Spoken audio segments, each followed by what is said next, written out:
Welcome to the People's Report, news for the left, hosted by Solidarity TV. Today is Wednesday, October 8th, 2025. Joining me this evening are Riley and Austin. Would you use Chinese bone glue? What is ICE doing in our local police departments? Does Saudi Arabia have your best gaming interests in mind? Did you give your personal information to Discord? And did it get leaked? What is going on in Madagascar right now? Have you committed a thought crime? Has that set you up to become a violent criminal? Should the Hudson River be radioactive? Do you rent? Do you think that's right? Palestine. What is going on with the new ceasefire, and what does it imply about the future? These topics and more will be covered in tonight's episode of The People's Report. Timestamps are in the episode description. Apple removes ICE tracking apps after pressure by Trump administration. October 3rd, 2025, via Reuters.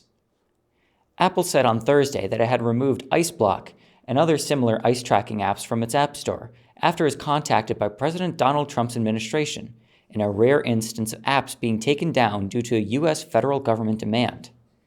Alphabet's Google also removed similar apps on Thursday for policy violations, but the company said it was not approached by the Justice Department before taking the action. Based on information we've received from law enforcement about the safety risks associated with ICE Block, we have removed it and similar apps from the App Store, Apple said in an emailed statement.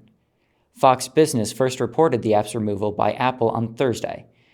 The Justice Department later confirmed that it had contacted Apple to pull the app and that the company complied. Google said its policies prohibit apps with a high risk of abuse.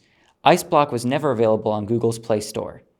Quote, ICE Block is designed to put ICE agents at risk just for doing their jobs, and violence against law enforcement is an intolerable red line that cannot be crossed, U.S. Attorney General Pam Bondi said in a statement. Joshua Aaron, the Texas-based creator of ICE Block, disputed that characterization and criticized Apple's decision. Quote, I am incredibly disappointed by Apple's actions today. Capitulating to an authoritarian regime is never the right move, Aaron told Reuters. Now, even launching a website would likely be met with takedowns, he said, adding that his legal team will decide on the next steps. Bondi has previously argued that Aaron is not protected under the Constitution and that they are looking at prosecuting him, warning him to watch out. Civilian surveillance of federal immigration agents has grown more assertive since Trump returned to office, with activists saying they aim to protect their communities from aggressive ICE enforcement. In cities such as Washington, residents also rely on encrypted chats to share enforcement updates, though how often apps like ICE Block actually alerted neighbors remains unclear. 6 legal experts have told Reuters that surveillance of ICE is largely protected under the U.S. Constitution, as long as the activists don't interfere with that work. Courts have long held that recording law enforcement activities in public areas is legal. So the funny part about the Apple and the ICE article was that the FBI said that it was a red line that couldn't be crossed because it endangered ICE agents. And, it just gets to the whole core of whose safety is the state there to protect.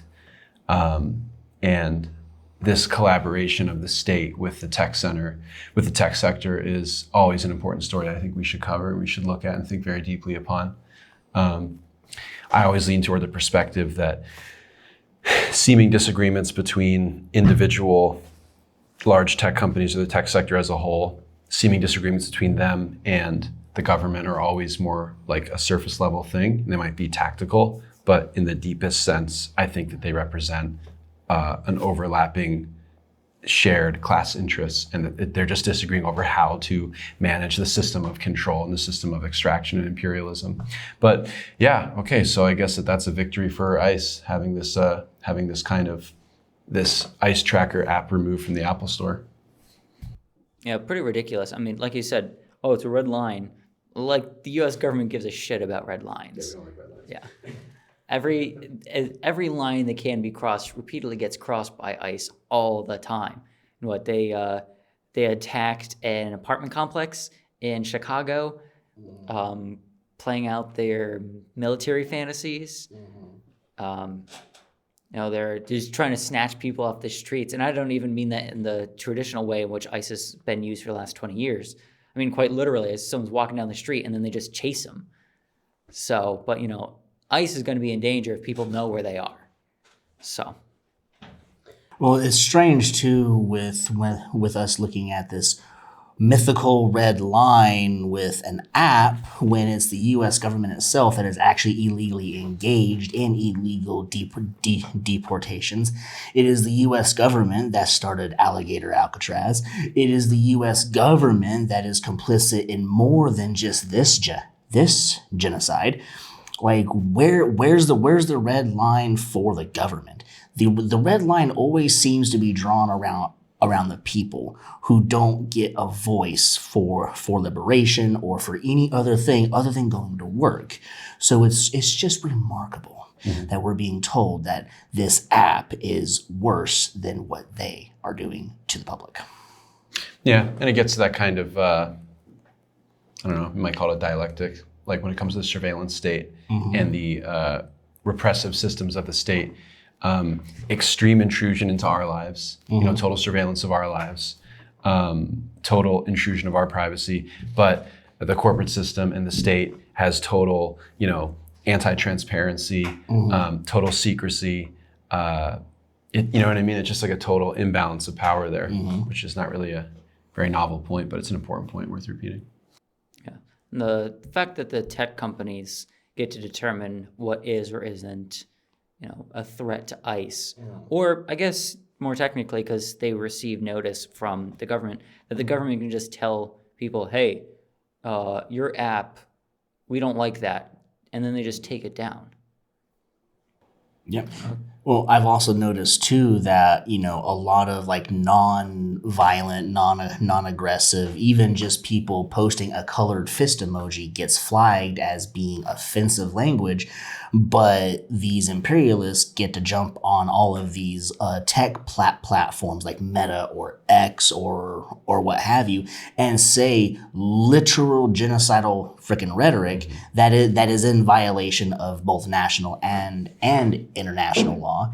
And these tech companies also have all these bot farms that they're investing millions of dollars into to spread their disinformation. So we have all of these tech companies that are in violation of the Genocide Convention itself. It also sets a precedent potentially for how should activists, how should organizers operate outside of tech, operate outside of apps, what is it?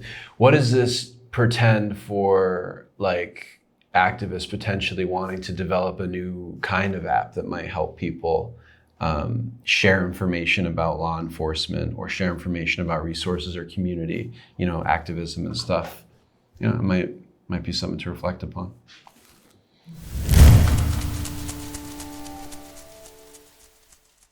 Chinese-made bone glue fixes fractures in just 3 minutes with one injection. September 28, 2025, The New York Post. Scientists in China have developed a revolutionary new bone glue that can heal fractures, which could traditionally take months to heal in a matter of minutes. According to a report, bone product O2 was developed by a Chinese research team, which sought to fix orthopedic injuries that would generally require months of downtime and invasive surgeries that often include metal plate insertions, the Global Times reported. Lin Shanfang, Associate Chief Orthopedic Surgeon at Sir Runrun Shaw Hospital in Hangzhou, said the adhesive can achieve precise fixation in a matter of minutes, even in blood-rich environments. The glue treatment comes in the form of a single injection and will bond shattered bone fragments in just 3 minutes, according to that report. In one trial case, a patient with a wrist fracture received one injection via a mere 3-centimeter incision and was healed in just 3 minutes, Chosun Daily reported. Surgery to repair the wrist would have required a metal plate and screws that would require second surgery the following year to remove, the outlet reported. After a 3-month follow-up checkup, the patient's fracture had fully healed without complications, that report claimed. Researchers said they were inspired by oysters, namely the mollusk's ability to stick to underwater surfaces that are difficult for traditional adhesives to manage, Interesting Engineering reported. Unlike ordinary glues, this bioglue secreted by oysters forms pressure and erosion-resistant bonds in moist, salty, wet, and constantly moving conditions, that outlet explained.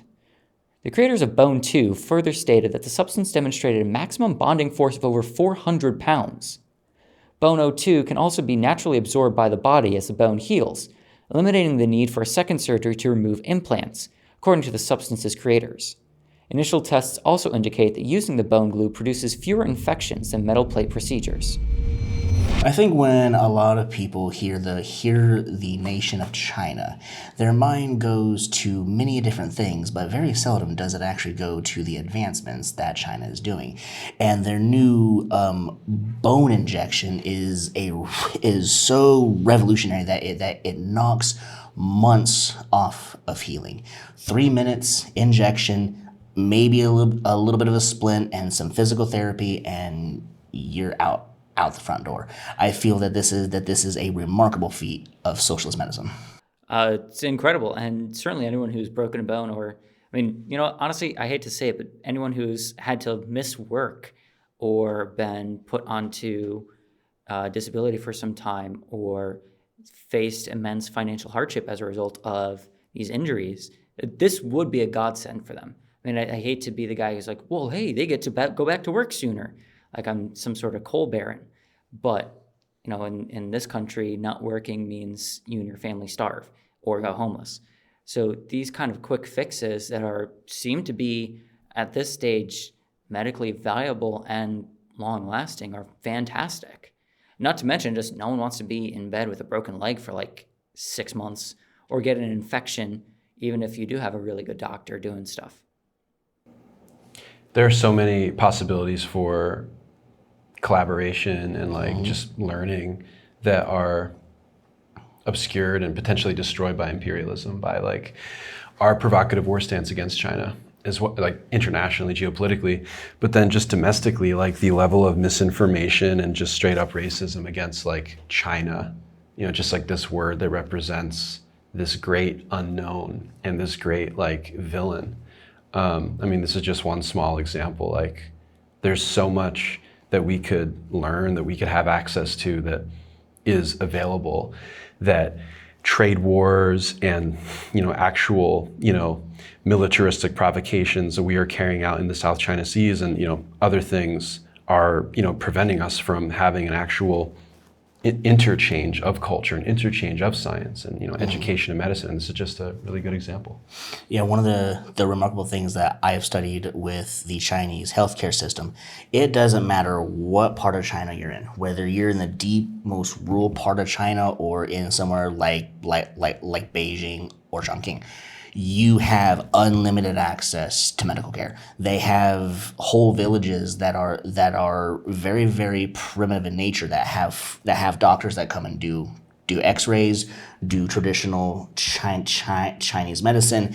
And while the course of medicine does take a little longer to heal, it is a more whole heal. It's more complete from the ground up. And I think moving into the direction where healthcare is as simple as getting an injection to fix some things, I think is definitely moving in the right direction. Yeah, I'd be willing to try skateboarding if I knew that falling and injuring myself would result in a 20-minute hospital or a doctor's visit. Or, how many kids break their limbs doing all kinds of cool stuff.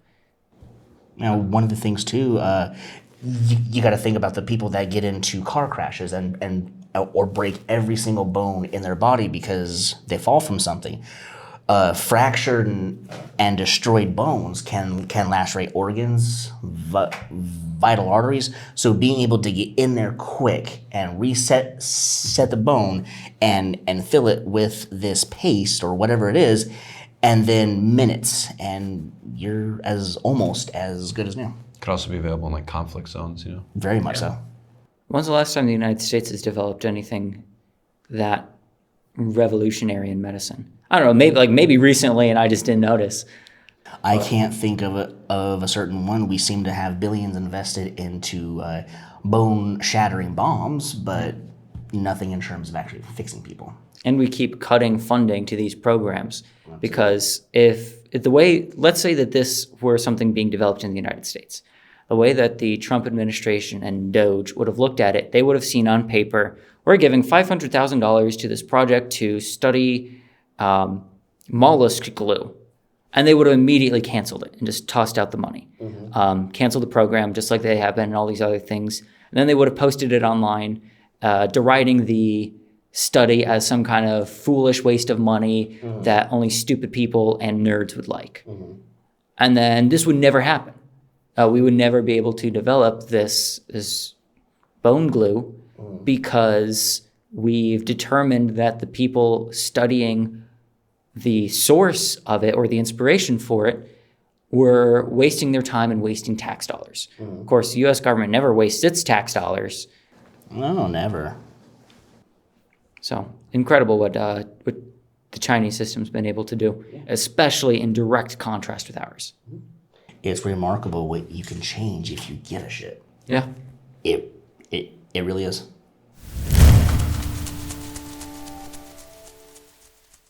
County jails operating as detention centers, a gray zone that has expanded under Trump, October 25, 2025, via El País. More than 500 local facilities across the country are cooperating with the government's agenda, despite not being officially recognized to hold migrants. Across the United States, local law enforcement agencies have partnered with the Trump administration in its campaigns of mass detentions and deportations at a record pace. These partnerships, also known as the 287G agreements, grant local law enforcement institutions the power to both hold and transport people to and from ICE-approved detention facilities while they, in turn, benefit financially. Since June, the number of 287G agreements has increased from 649 to over 1,000 in 40 states, according to a press release from September 27th. However, the official figure does not include all the agreements the immigration agency has reached with local entities. By comparing the list of detention centers on the immigration agency's website with an index of county jails and sheriff offices that have 287G agreements, El País found that, nationwide, there are more than 500 local facilities that are not recognized as formal detention centers on the ICE website, even though they operate as such. ICE does not release a complete list of detention facilities that it uses, said Dr. Susan Long, co-founder of the Transactional Records Access Clearinghouse, an organization that makes immigration data available to the public. The agency suppresses quite a large number of them under a variety of guises, the expert added. There are multiple types of agreements that local and county law enforcement agencies can enter into with ICE, Long explained. The 287G is just one of them, a program created in 1996 and revived en masse by the Trump administration, which redirects resources and space in local taxpayer-funded facilities to detain immigrants. Many of these detainees come from other states or have no criminal record. Detention center contracts are slightly different from a 287G agreements, which deputize local officers to assist with immigration detention. Under some 287G agreements, a law enforcement officer can take someone into custody, alert ICE, and temporarily keep the individual there until immigration agents arrive. While 287G gives officers more detention flexibility and allows them to take people into custody if they think that person is undocumented, regardless of whether they have committed a crime, a detention center contract formalizes the per diem payments that county jails receive for holding ICE detainees, and designate the amount of time jails can retain these prisoners. As a result, there are 500 county institutions with 287G agreements with ICE that are not recognized as formal detention centers, though local officers have the ability to bring immigrants into custody there.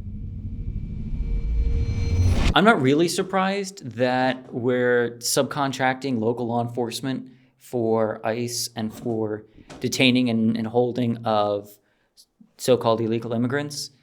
This is exactly why so many people join law enforcement in the first place, is to do this kind of stuff. But I can't help but wonder how much of it is a straight-up lack of manpower and resources versus how much they want to muddy the waters and keep these people off the books, keep detainees, keep deportees away from the public eye and away from scrutiny by not holding them at ICE facilities, by not sending in ICE agents. Because even with we have the ICE block or whatever, if a community is looking out for each other and keeping an eye on ICE, they might not blink twice at a police vehicle rolling down the street. They would at one of ICE's armored cars. I feel like this is just such a big scoop. I'm pretty certain, as I understand it, this is like an exclusive to El País, the Spanish newspaper. They found that like over 500 facilities, at least 500 facilities at the local level. County detention centers are cooperating with ICE, are part of this racist crackdown. So that's just a huge story, first of all. That's enormous. It makes you wonder, what else don't we know? I mean, these are secret agreements. This is a secret weaponization of basically community level, ground level, day-to-day level infrastructure, of the country to be engaged in this nationwide authoritarian crackdown. That's just a huge story, first of all.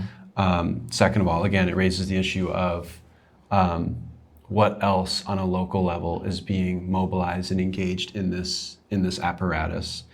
A historical kind of parallel that this made me think of was during the Red Scare after the First World War.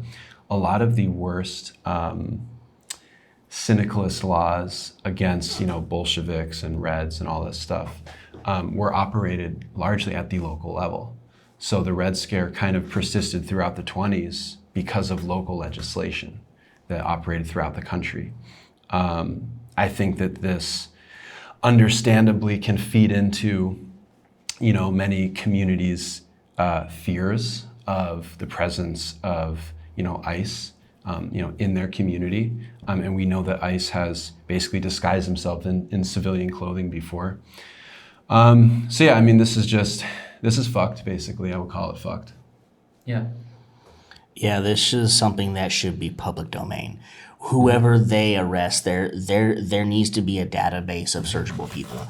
There needs to be a way for the families to be able to get in touch with their loved ones that have been arrested, because let's be perfectly real here. To be caught or found guilty of an immigration crime is a civil offense. It is not criminal. And so you're basically saying that people who have an equivalency of a charge to debt is now sitting in county prisons, demonstrably cruel ICE facilities where people have been reported dead and getting beaten. So there's little to no transparency that is going on whatsoever at all. And the longer that they keep playing this anti-transparency game, the more the public is going to want answers. And the more the secrets continue, the worse this is going to get. What were the agreements called? It was the 287G. Yeah, I'm curious. Let's say there's a version of the plot where some of the worst aspects of what's happening blows over, right? There's some kind of change at higher levels, but what if some of those agreements stay in place? If we've seen anything since at least, September 11th, 2001, it's that once these precedents are put in place, they remain in place. And whether it's the authorization for the use of force, which is technically like we're still going after 9/11 people for 24 years, if it's the National Defense Authorization Act, that just so many things are just jammed into there, the surveillance, all of this stuff, and now these kinds of agreements might persist beyond Trump. And that's the thing that I think a lot of people, especially, some liberals and progressives don't understand, is that this is deeper than Trump. This is like a systemic thing. And, this infrastructure will be implemented during this regime. But what we'll be revealing is if, for example, if a Democrat comes in 2028, will they put any effort into uplifting this machinery, or will they leave it in place? My suspicion and my pessimism is that they would leave it in place. I think two key things that are part of this is, I'm pretty sure, correct me if I'm wrong, the 287G program is volunteer. The government doesn't reach out to, small little police departments. They apply. So I think that on one hand, this really shows how deep this problem is, because like we said, I believe last week, the mass anti-immigrant movement campaign, whatever you want to call it, militarization, is expressly a softer ethnic cleansing. And I say softer just because Israel's doing a pretty big one right now. We're not there yet. And just the perversion of what America means, but as a perversion of our local communities on a very deep personal level of these departments and these people choosing to volunteer to participate in this program. Classic, some of those who work forces are the same that burn crosses. This has never not been true. Right. And this is what's going on. And the other thing is that they get away with far more abuses because there's no oversight, and they might not have to follow the regulations that actual long-term holding facilities do, like having doctors on hand. If people are getting randomly grabbed in the street and chucked into a local prison, whether or not their medical needs are going to be taken care of is at the discretion of the local law enforcement. And when the local law enforcement is volunteering to cleanse their communities of Hispanic people, which they can do because they can now discriminate based on appearance, based on race, ethnicity, based on language and occupation, we can't really expect that our neighbors are going to be taken care of whatsoever. Any of our neighbors at any point by law enforcement that are going to volunteer to be Gestapo. I think it's important to illustrate, too, the definition of ethnic cleansing, which is the forced expulsion of an ethnic or religious group from a society. And that's exactly what's going on here, the same way as it's going on in Gaza and the West Bank.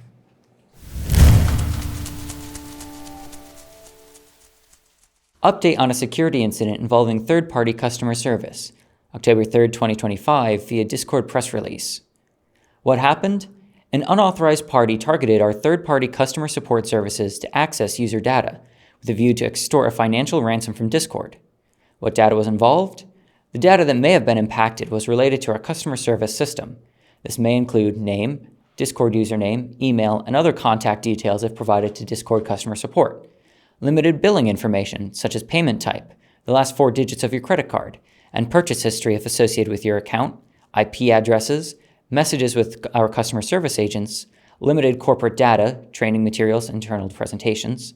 The unauthorized party also gained access to a small number of government ID images, such as driver's license and passports, from users who had appealed an age determination. If your ID may have been accessed, that will be specified in the email you receive. What data was not involved? Full credit card numbers or CCV codes, messages or activity on Discord beyond what users may have discussed with customer support, passwords or authentication data. What are we doing about this? Discord has and will continue to take all appropriate steps in response to the situation. As standard, we will continue to frequently audit our third-party systems to ensure they meet our security and privacy standards. In addition, we have notified relevant data protection authorities, proactively engaged with law enforcement to investigate this attack, reviewed our threat detective systems and security controls with third-party support providers. Taking next steps, looking ahead, we recommend impacted users stay alert when receiving messages or other communication that may seem suspicious. We have service agents on hand to answer questions and provide additional support. We take our responsibility to protect your personal data seriously and understand the inconvenience and concern this may cause. Our security with our messaging and how we communicate is constantly being under threat, as reported with our report on Discord.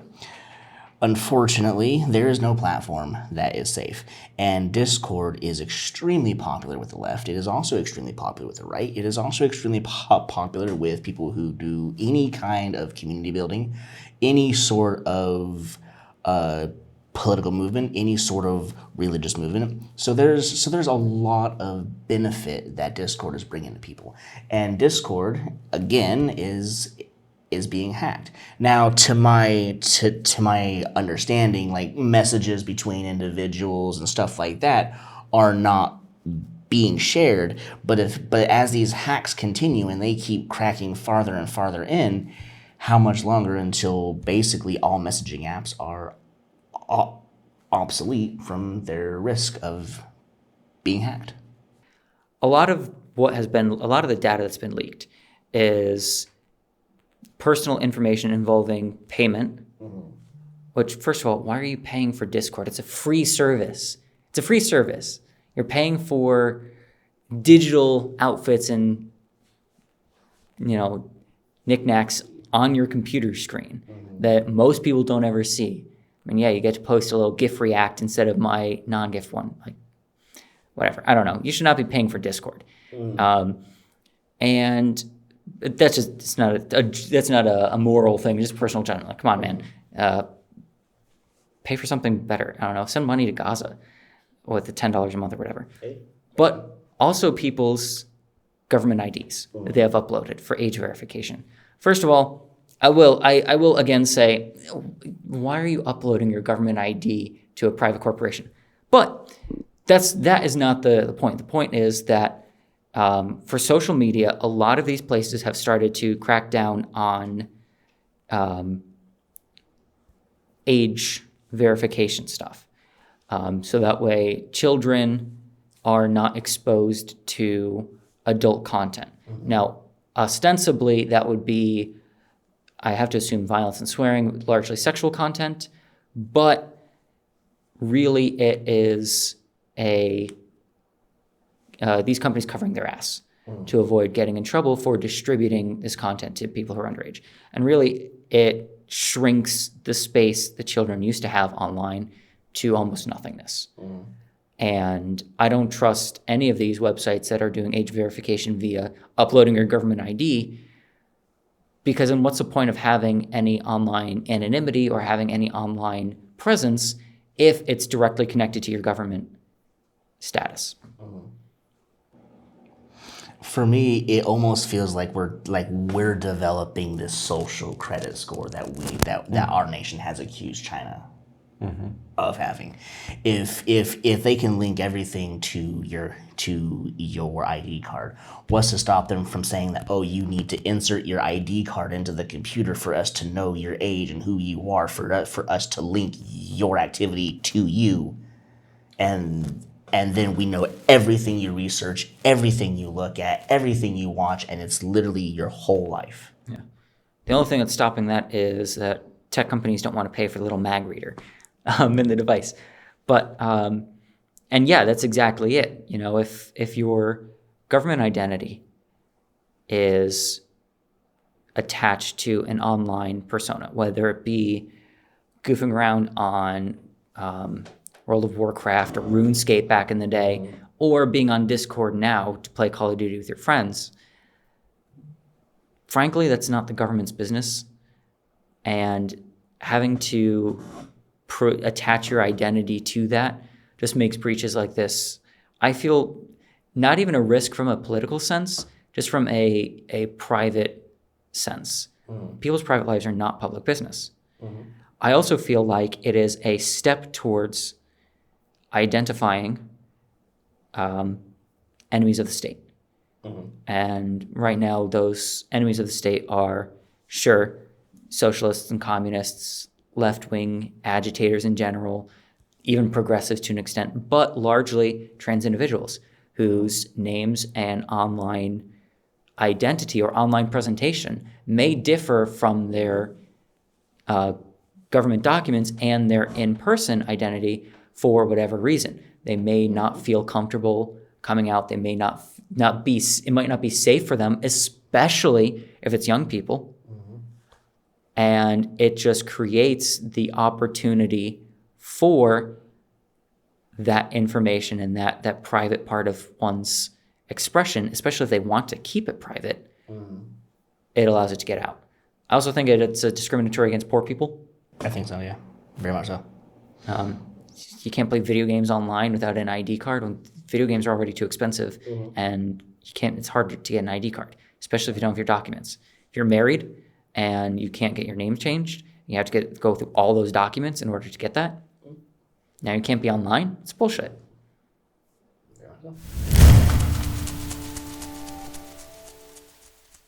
Video gamer Electronic Arts to be bought in largest ever private equity buyout, valued at $55 billion. October 1st, 2025, via AP News. Electronic Arts, the maker of video games like Madden NFL, Battlefield, and The Sims, is being acquired by an investor group including Saudi Arabia's sovereign wealth fund in the largest private equity-funded buyout in history. The investors, who also include a firm managed by Jared Kushner, President Donald Trump's son-in-law, and the private equity firm Silver Lake Partners, valued the deal at $55 billion. The commitment to the massive deal is in line with recent activity in the gaming sector by the Saudi fund, wrote Andrew Mayork of Raymond James. Saudi PIF has been a very active player in the video gaming market since 2022, taking minority stakes in most scaled public video gaming publishers, and also outright purchases of companies like ESL, Faceit, and Scopely, he wrote. The PIF has made its intentions to scale its gaming arm, Savvy Games Group, clear, and the EA deal would represent the biggest such move to date by some distance. PIF is also a minority investor in Nintendo. The deal needs approval from national security regulators on the Committee for Foreign Investment, given that the Saudis are involved, but there are plenty of reasons to expect it will go through. Not only does Trump's son-in-law want to do the deal, but the president could also be inclined to look favorably on any Saudi investment, because he has benefited directly from their spending. His family business has been paid by Saudi-backed LIV Golf for hosting its tournaments at his club, starting at a difficult time years ago when the PGA Tour pulled out of events at the same venues following the January 6th siege of the Capitol by Trump supporters in 2021. The U.S. agency leading the Foreign Investment Committee, the Treasury Department, did not immediately respond to a request for comment about the potential conflicts of interest. If the transaction closes as anticipated, it will end EA's 36-year history as a publicly traded company. CEO Andrew Wilson has led the company since 2013, and he will remain in that role, the firm said Monday. Electronic Arts would be taken private, and its headquarters would remain in Redwood City, California. Kushner, the CEO of Affinity Partners, said, quote, "I've admired EA's ability to create iconic, lasting experiences, and as someone who grew up playing their games and now enjoys them with his kids, I couldn't be more excited about what's ahead." The size of the video game market has attracted large investors in recent years. One of EA's biggest rivals, Activision Blizzard, was snapped up by technology powerhouse Microsoft for nearly $69 billion in 2023, while the competition from mobile video game makers such as Epic Games has intensified. I, for one, am a little disappointed, more than a little disappointed. I do not like the KSA. I don't like EA games either. They suck. What they did to Battlefront 2 was unspeakable. But the fact that a corrupt government, and that's saying something as an American, such as the Kingdom of Saudi Arabia, getting involved directly in video games, getting involved directly in any of our entertainment, rubs me the wrong way. I don't like when the U.S. does it. I live here. It has to happen. I mean, I pay taxes when I buy a video game. The government's involved, but the KSA is just not someone that I want to be supporting financially, that I want to be involved with whatsoever. And having played so many hours of Battlefield 1, I'm really disappointed. Yeah, it seems that the government is trying to take too many steps to be even in our digital entertainment, like video games. They're trying to do everything that they can to install this technical feudalist whatever regime that they're so desperately after.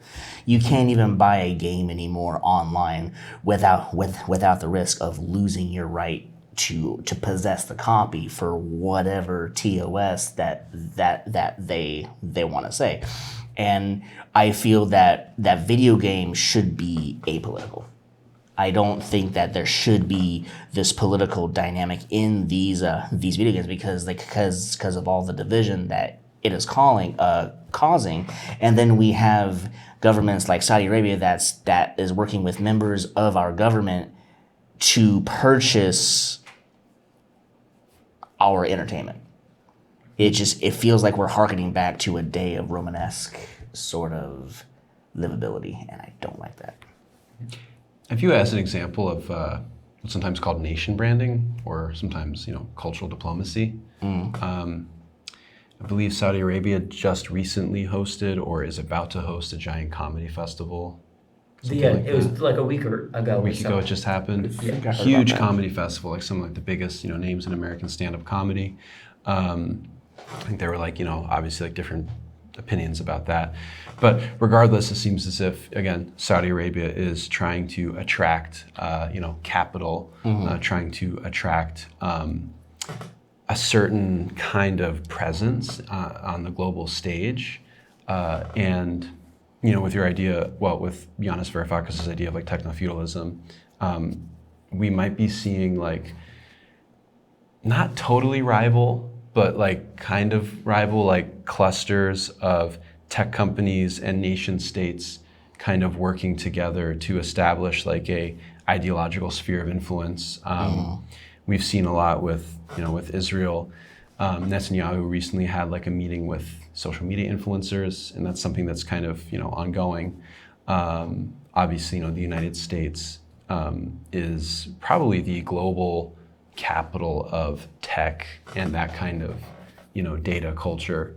And I think that this is like a huge thing to get into, but one of the things that is behind like the shimmering screen of data culture is Middle Eastern terror and autocracy controlled by the United States and its axis of oppression.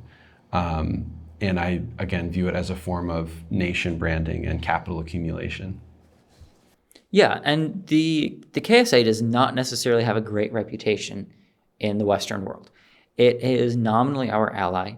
We did go to war to defend it back in 1990, and that led to a whole bunch of other problems. But it's not very well regarded. So paying its way into American life, just like Qatar did, paying its way into European life through sponsoring all those football teams, all those soccer teams, is just a way to garner goodwill to encourage the American public, or at least this is how I feel, to encourage the American public to overlook its greatest offenses, like it being an outdated monarchy that utilizes its natural resources not to build for the future, but to accumulate as much capital as possible amongst the ultra-ruling class and screw everybody else. That's why they have these bullshit programs like NEOM, or however it's pronounced. Their mega city with all these shopping malls that they're building in the middle of the desert and have to evict all of the indigenous Bedouins. It's just wealth for wealth's sake in order to accumulate power in the short term and to make sure that we don't call them out on it. Of course, what they're also using that wealth for is slavery, the oppression of the people there, the exploitation of women, the exploitation of labor in general, multiple invasions of Yemen over and over and over again, which always fail because, good luck, bud. But what they're going to do is just constantly keep spending this money that you pay when you buy Battlefield 6 or whatever to drop bombs in Yemen and to send more mercenaries into war zones in the Middle East in order to maximize their wealth and influence.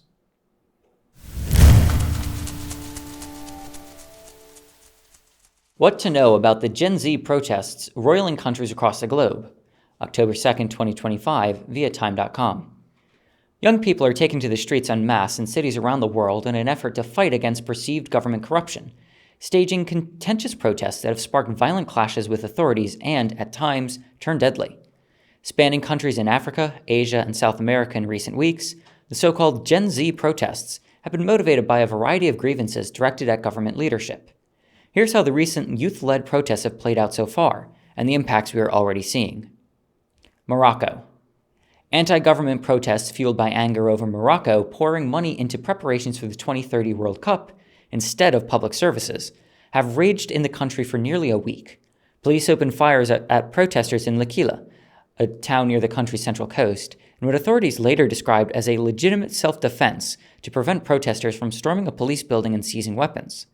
The incident resulted in 2 deaths, according to the police statement. A group called Gen Z 212 launched a protest movement last week with social media posts demanding better schooling and healthcare. Beginning in Rabat, the capital, and Casablanca, the demonstrations have spread across several cities. Stadiums are here, but where are the hospitals? Was one of the chants yelled by the protesters. More than 400 people have been arrested during the protests, according to Rachid al-Khalifi, a spokesperson for the Moroccan Interior Ministry. Meanwhile, 260 police officers and 20 protesters have been injured. 40 police officers and police cars and private cars have been set ablaze, Prime Minister Anok announced that he was ready for dialogue and discussion within institutions and public spaces in a televised address, but protesters have demanded he step down.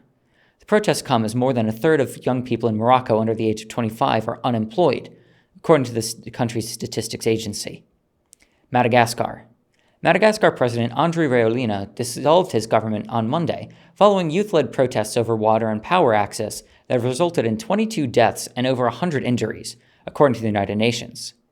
We acknowledge and apologize if members of the government have not carried out the task assigned to them, Rajoelina said in a state broadcast.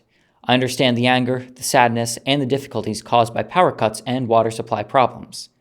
I heard the call, I felt the suffering, I understood the impact on daily life.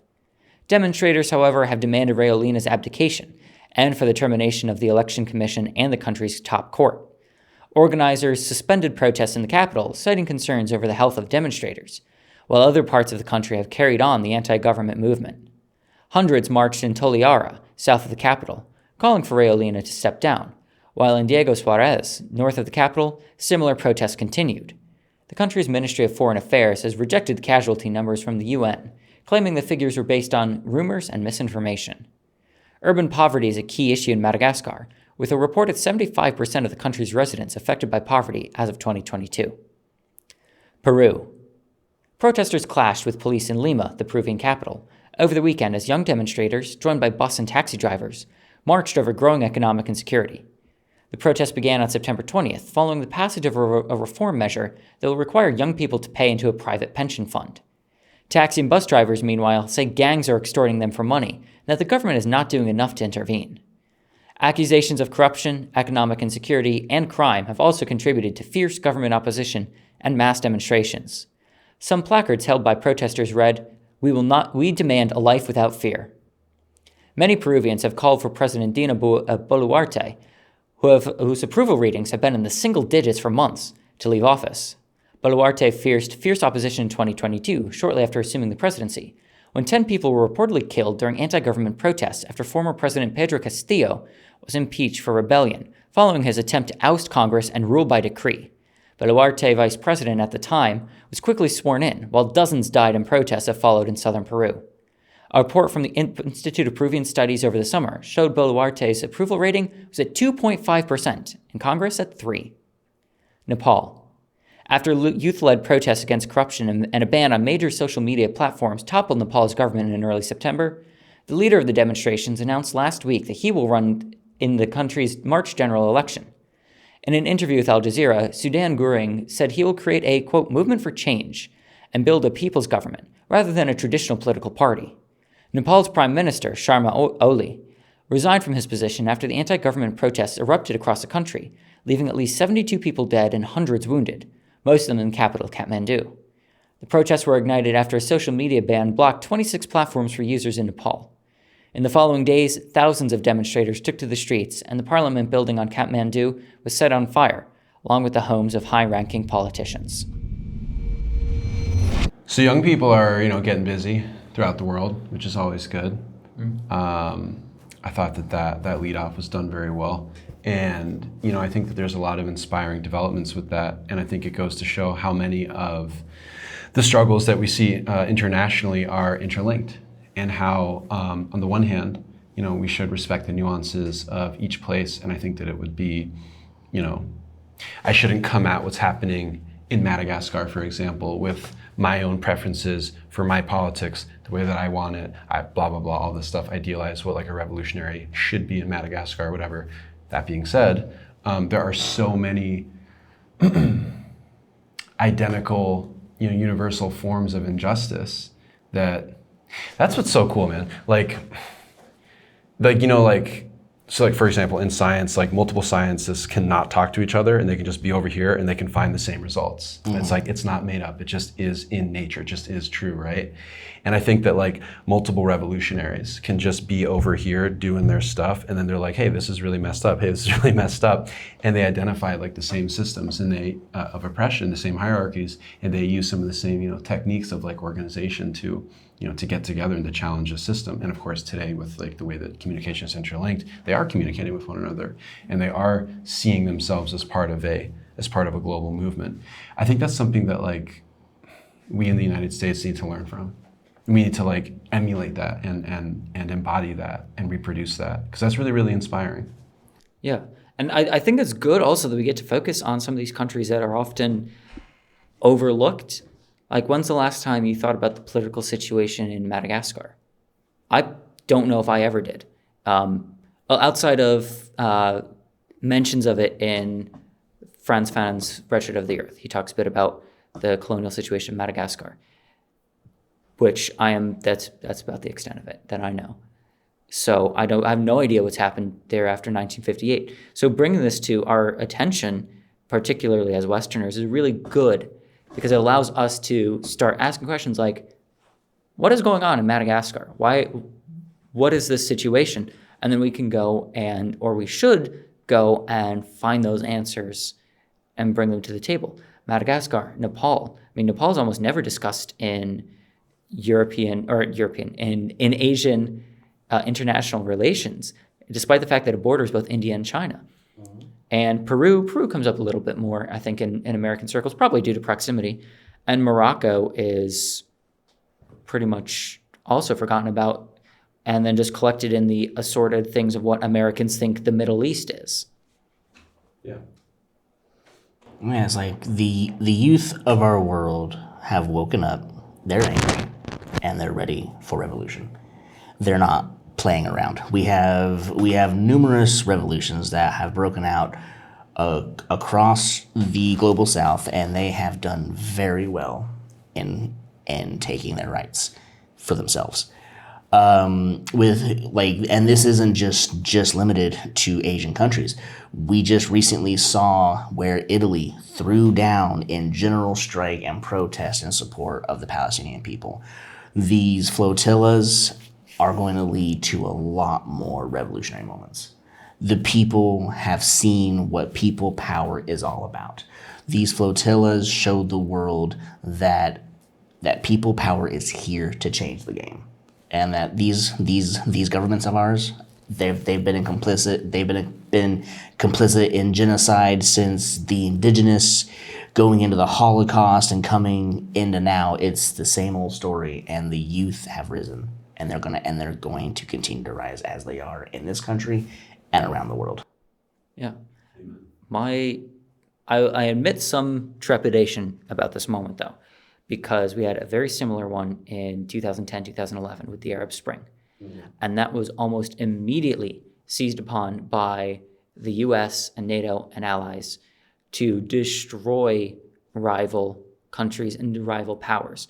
What we did to Libya is, I don't even have the words for what we did to Libya following the Arab Spring. What we did to Syria, Iraq, and even in Lebanon, and in all of these countries that had these popular risings in response to legitimate grievances, don't get me wrong, that were then exploited and taken advantage of by Western powers in order to install US-backed dictators like in Egypt, to completely obliterate anything resembling a state in Libya and destroying the people.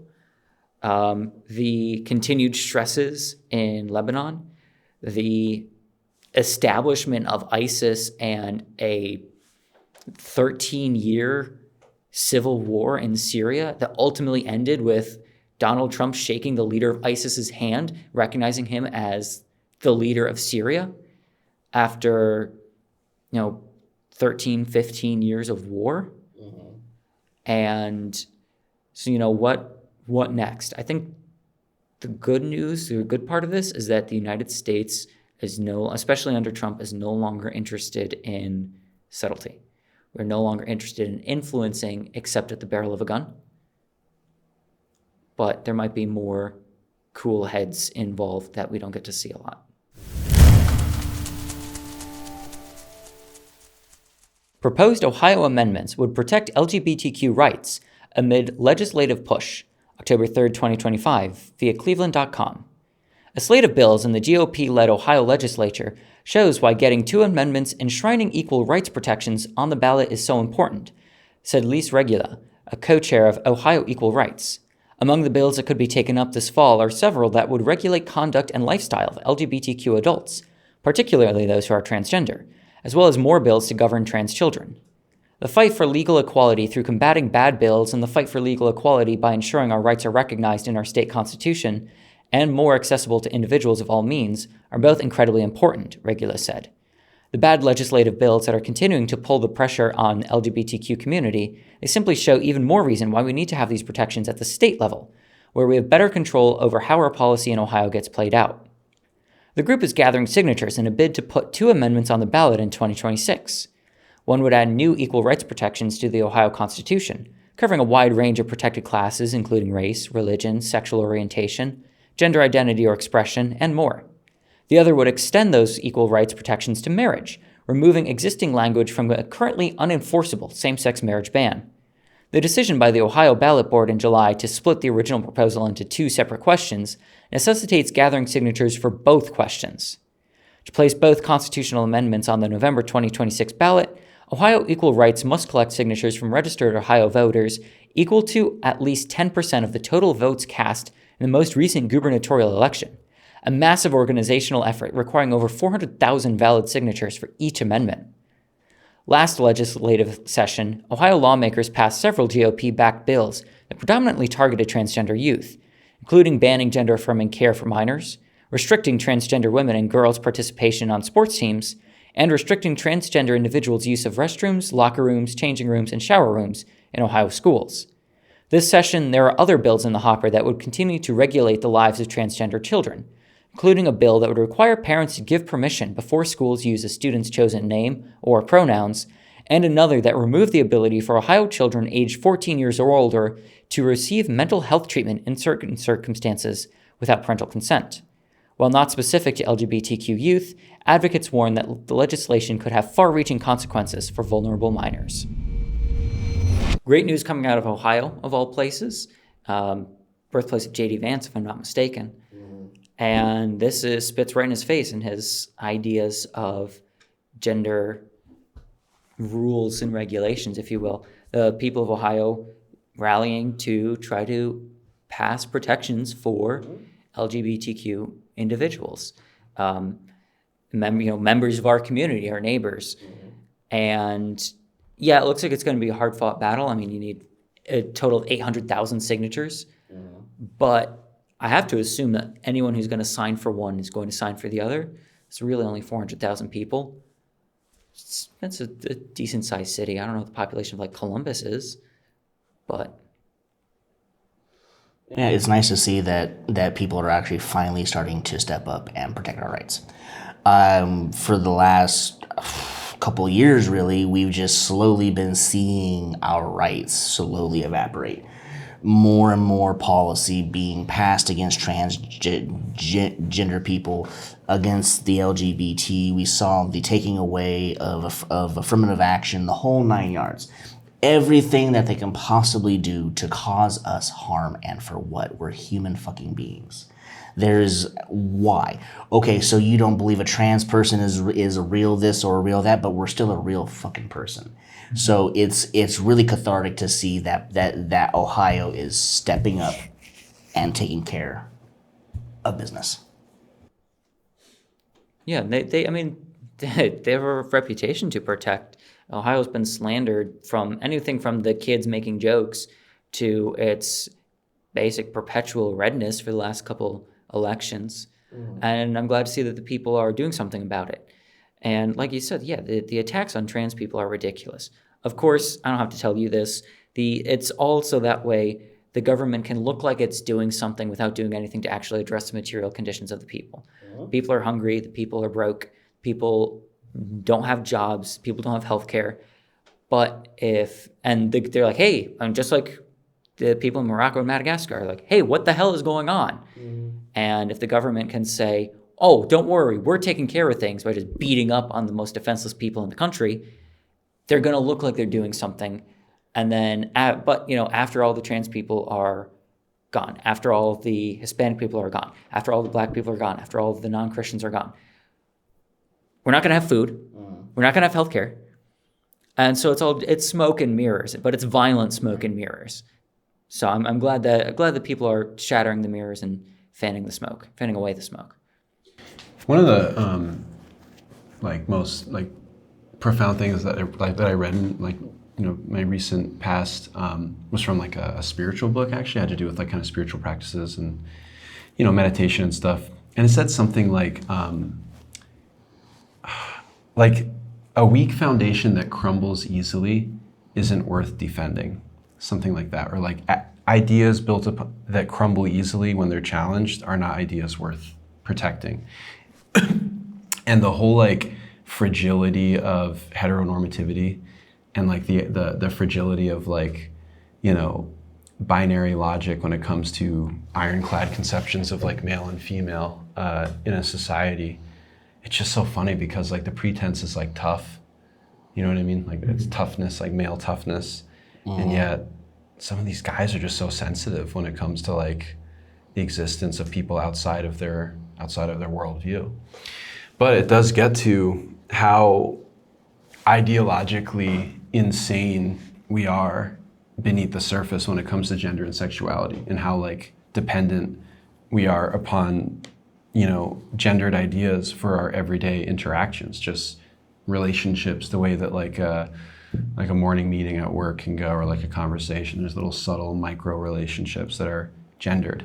And from that perspective, trans people are the ultimate villain, because it just breaks their worldview. They're what is this? And they just don't understand. Their heart isn't big enough. So this is a victory to have an expansion of the human heart.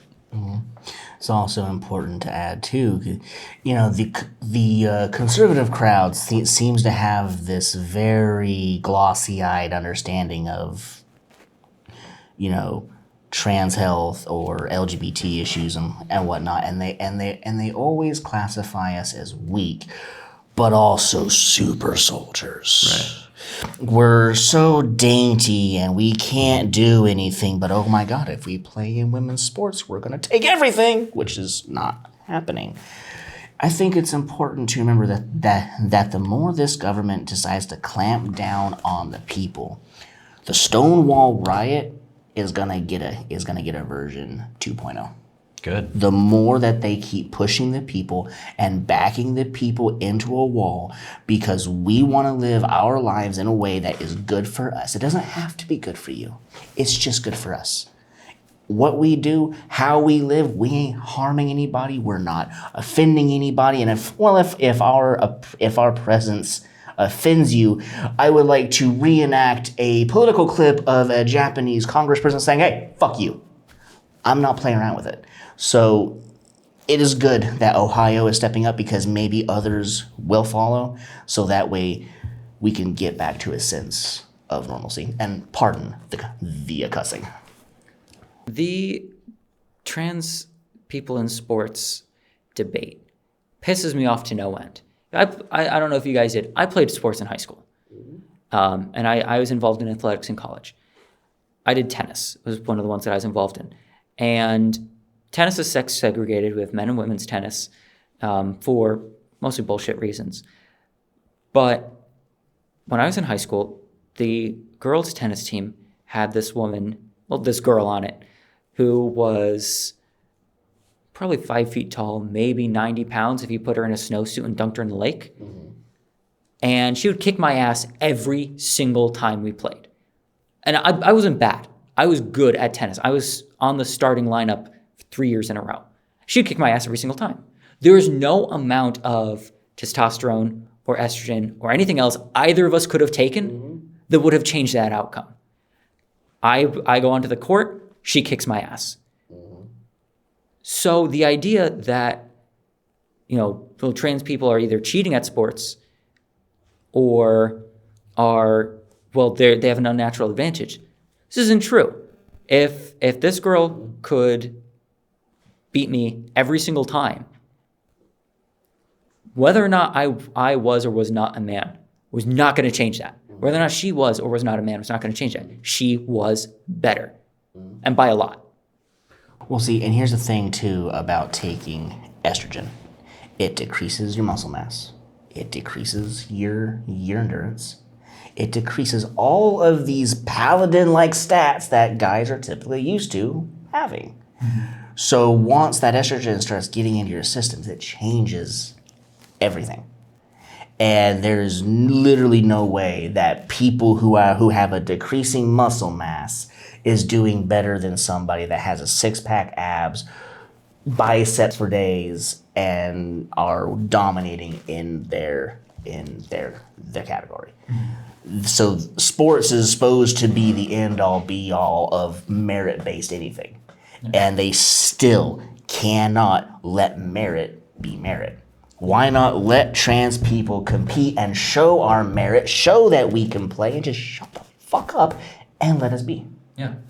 Especially for children in youth sports. You're telling me that you're really going to throw a fit over softball, over baseball in middle school? Mm-hmm. If it's ridiculous. No one that I knew was going to go professional. I wouldn't even say there's an argument if someone was. It's high school. Come on. We're doing it for athletics.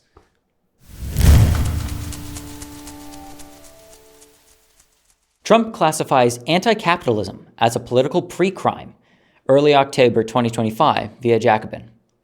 Donald Trump's designation of Antifa as a domestic terrorist organization last week was a perfect encapsulation of both the administration's authoritarianism and its clownishness. A far more serious and disturbing move around the same time attracted far less notice. Trump signed a national security policy memorandum called Countering Domestic Terrorism and Organized Political Violence, known as NSPM 7. Such national security directives are far less common than executive orders. As journalist Ken Klippenstein reports, NPSM 7 directs a new national strategy to disrupt any individual or groups that foment political violence, including before they result in political violence. Indicators of future political violence listed in the report are anti-Americanism, anti-capitalism, anti-Christianity, support for the overthrow of the United States government, extremism on migration, extremism on race, extremism on gender, hostility towards those who hold traditional American views on family, hostility towards those who hold traditional American views on religion, and hostility towards those who hold traditional American views on morality. This is, at the very least, a directive for surveillance and tracking of clearly constitutionally protected speech. Targets would fall under suspicion for simply holding any one of a list of standard left-wing beliefs, subjectively branded as extremism, supposedly predisposing them to violence. Even militant atheism is being classified as a kind of pre-crime, presumptively linked to political violence. This is almost cartoonishly authoritarian. And unlike the executive order declaring a non-existent organization to belong to a non-existent legal category, it's all too easy to see the path from this directive to surveilling and squelching speech the administration doesn't like, and how private employers, too, could take it as a cue to crack down on employees with views in the prescribed categories. What might be less obvious is how absurd this core premise is here. The directive's premise is wildly inaccurate. People who hold the views that Trump might label as extreme are not more likely to commit political violence than anyone else. If anything, the opposite is true. In all of these cases, left-wing analysis directs people to think in terms of structures of power, rather than blaming individual bad actors. It's particularly absurd to treat anti-capitalism and similar structural analysis of power relations as indicators of violence. Trotsky and Marx were perfectly clear. Anti-capitalist structural analysis leads to the inevitable conclusion that acts of political terror or one-off violence should be dissuaded. At a moment of escalating politically motivated lone wolf attacks, the conservatives who rail against radical Marxist indoctrination on college campuses frankly should hope that this becomes more than just a hallucination. This administration is so scared of adversarial ideas. So much to the point that this administration has took it upon itself to pass an executive order that criminalizes being against fascism, which is mind-numbing because of the war that we fought during World War II. Does anybody want to remind the Trump administration that the valiant Americans that went to kick Adolf Hitler in the nuts were anti-fascists? Or those that were in the Soviet Union that fought back against Hitler and smashed the other side, anti-fascists. Every single person that marched in that war and carried a rifle for the liberation of humanity were anti-fascists. To say that having anti-capitalist viewpoints is somehow a pre-crime, like we're in a Tom Cruise movie called The Minority Report, where if you just think a certain way, it is a precondition to crime. Like we don't have a bunch of Republicans who are using a whitewashed version of Christianity to cause rampant harm, death, and destruction across the United States and the world. But it's illegal to be anti that. So it's so unbelievably stupid that this is what's going on. To be fascist is somehow a moral, patriotic duty, knowing that our nation is complicit in the Holocaust. It is complicit in the slaughter of indigenous people. It is complicit in damn near every single illegally wrong action that has taken place militarily since World War II. We haven't even won a war since World War II. We want to blame every single other person for being somehow anti-fascist as being somehow worse than fascism itself. It is so ridiculous. And just let me read off this list real quick again of what we've got here. As indicators of future political violence: anti-Americanism, anti-capitalism, anti-Christianity, support for the overthrow of the U.S. government, extremism on migration. And a bunch of these are extremism on, like who defines that? Extremism on migration, on race, on gender, hostility towards those who hold traditional American views on family, religion, or morality. I mean, the people in power of the U.S. government are maybe the most anti-Christian people. They are not right there, yeah. You know what I mean? Yeah. They are not loving their neighbor. Nope. They are not seeing the same orb of love in one another's heart and treating another like an interconnected whole, which is the essence of Christ, who was a Jew, his message. You know what I mean? Like it's just like so insane. First of all, anti-American. Also, getting back to some of the other stories we were talking about, like if you think about all the targeted groups, right? And maybe like unifying them. So we have immigrants that are targeted, anti-capitalists that are targeted, trans people and queers that are targeted, so on and so forth. There is solidarity in being targeted by the state. You know, this is some, and again, with the 2024 election, with like, you know, Michigan, for example, you know, Muslims and Arab Americans and especially Palestinians in particular, you are now alienating an entire group of people that are energized and, you know, pulled forward by young people and by, you know, movements and organizers. That's one thought, is a potential for more solidarity. The other thought is, as you know, the article kind of pointed out, like the cartoonishness of this all. And on the one hand, do they overplay their hand and put out into the public forum messaging that gets back to, you know, 2011 with the 99% and the 1%, but pushes it even further into the mass consciousness? Is this an educational moment? Alternatively, on the other hand, does this have a chilling effect? And does this make, for example, AOC type people further bow down to the capitalist machine and you know, refrain themselves from even engaging in like, you know, like middle of the road, you know, critiques of our system? So there's a lot of different ways of looking at it. It's insane. It is thought crime. It's out of control. But again, this stuff has been put in place for a longer time than just Trump. I don't say that to protect Trump. I say that to identify the deeper structural genesis of all this. Yeah, and looking at it further and more deeply, we have income inequality that is as bad as the French Revolution. We are not in a good position economically.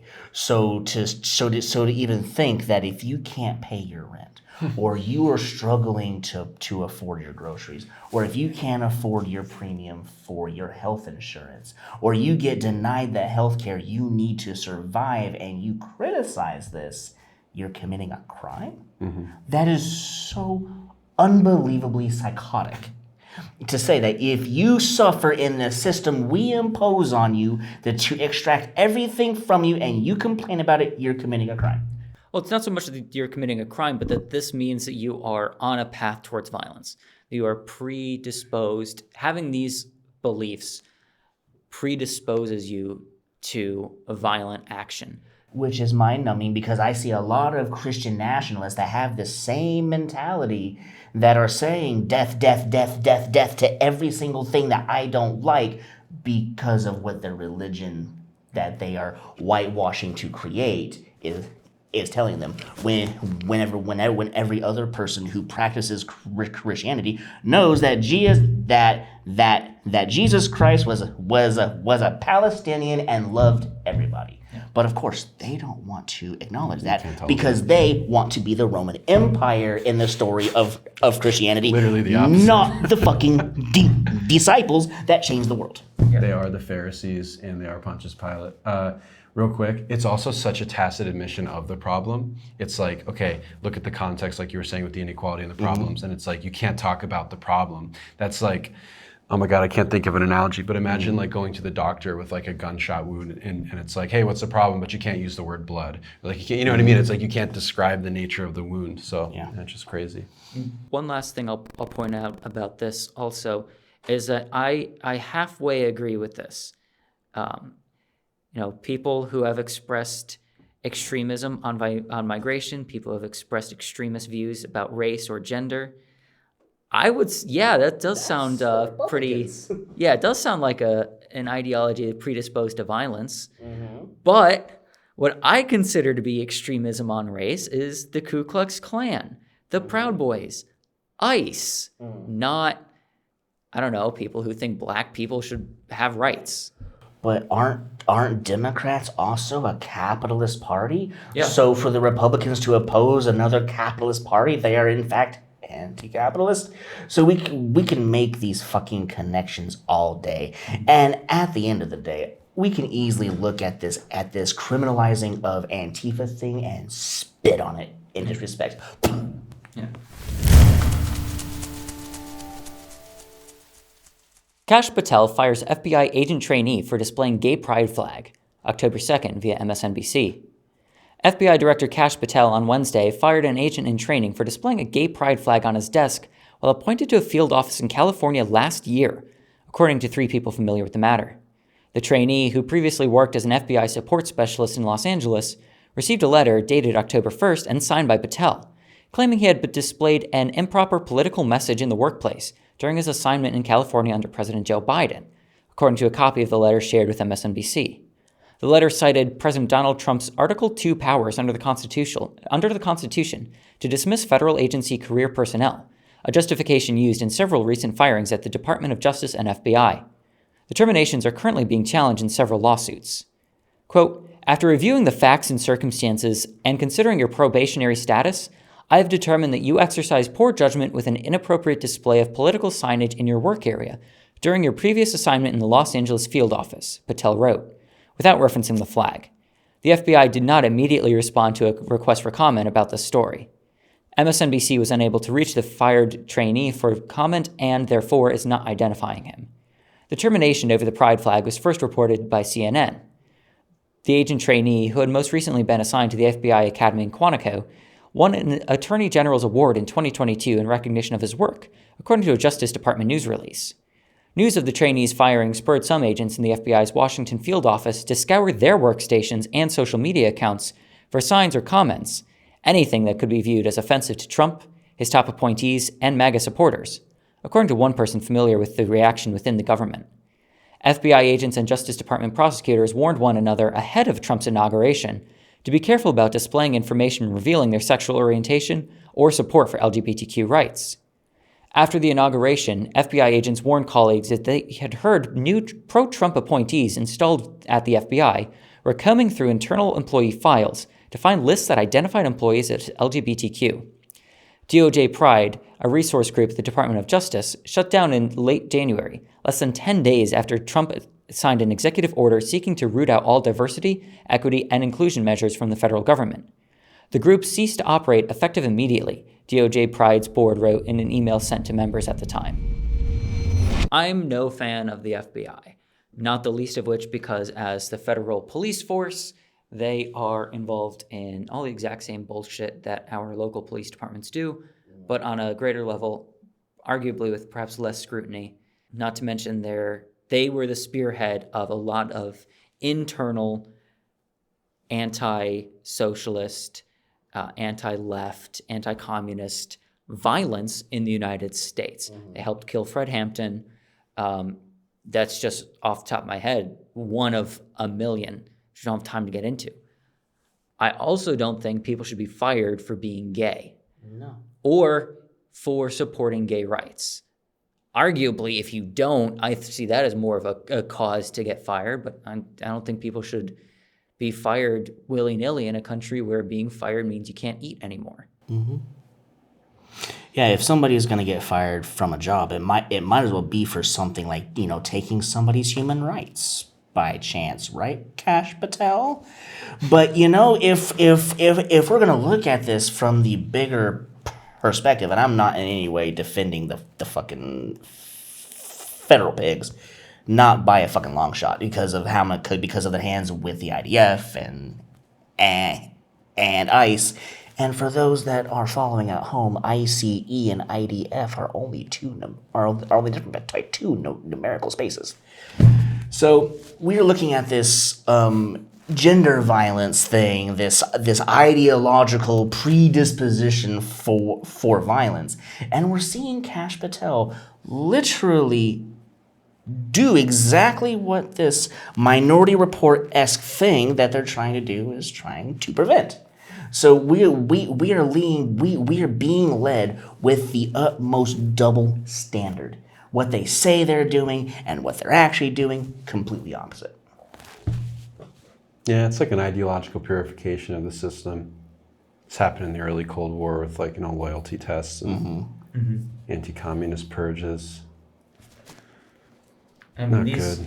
Oh, I'm sorry. No, I'm just saying not good. Yeah, the fact that, or I should say the suggestion, because I guess the article did not determine whether or not it was happening, but the fact, I said it again, the FBI, the possibility of the FBI going through personnel files in order to determine who may or may not have sympathies towards queer rights is not as shocking as it should be, but it's still deeply offensive. Oh, yeah. And this is even if we're going to drink the American Kool-Aid, the FBI's job is to ostensibly protect and serve the American people. And if you're doing purges of the FBI in order to get rid of people who might have sympathies for a marginalized group that you've already made averse towards hostility against, what does that say about what comes next? Well, so we can easily just take a look at the history of the FBI and CIA. Our three-letter alphabet soup organizations got their start oppressing the labor movement, tracking down people escaping from slavery, tracking down people who were communists or socialists or any hint of red. Let's also not forget the Lavender Scare that directly coincided with the Red Scare under the same McCarthy, all at the same time. These organizations formed from the Pinkertons. And the Pinkertons, if anybody has forgotten, recently, I'd say within the last maybe year or two, decided to deploy and knock down somebody's door for legally purchasing Magic the Gathering cards that were previously unreleased. So if the Pinkertons still exist today that inspired the FBI and CIA, obviously these organizations are not on the side of the people, they are on the side of empire and corporations. It's morally offensive to me that the Pinkertons are still allowed to exist. Facts. They were outlawed from federal use with one sentence, and they're still allowed to be contracts with the government. They're owned by Securitas, which is also owned by another paramilitary overseas contracting company. So obviously, these organizations are invested in the wholesale death, destruction, and slaughter of innocent people. Full stop. And if the law enforcement brigade that is supposed to be that carries out American orders against the public, which is arguably what the FBI does, and they're getting rid of people who have sympathies towards large sections of the American public, I feel like I feel like I don't need to explain that one. It's like if you get on the FBI watch list thing and go and take a look at what they consider to be anything that gets you onto a watch list, ironically, it's everything that requires having empathy to do. Just while we're talking about private securities, Pinkertons, and all these aspects, the existence and maintenance and perpetuation of these institutions, which is like a deep vested interest, actually literally of global capitalism, connects with Israel, all that shit, blah, blah, blah. It requires the perpetual identification of enemies and of others. And this goes back hundreds and hundreds of years, blah, blah, blah, blah, blah. But it's just relevant to say, like, there's always going to be this institutionalized incentive to identify people, because then there's processing them and setting up these facilities and selling, software recognition shit. There's so much money to be made in policing and controlling people. And, this is part of that. And now that we're in the dramatic decline of the American empire, and believe me, it is a roller coaster, the more things get out of control, the more this government is going to start cannibalizing its own, like the proverbial Ouroboros. More billionaire bunkers and they're detention going to start chewing on their own tail more and more until they suffocate themselves. Let's hope this gentleman in the FBI who's been recently fired, finds a good job where he's not hurting people, and maybe this will radicalize him to take a good stand against the evil empire. One last thing, definitely one more line of connection between the FBI and the IDF. Can't get gay married.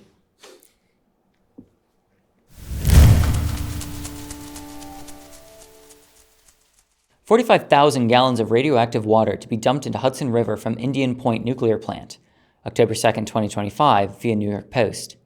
Roughly 45,000 gallons of radioactive water from a defunct plant north of New York City will be discharged into the Hudson River after a federal court ruling struck down a state environmental law.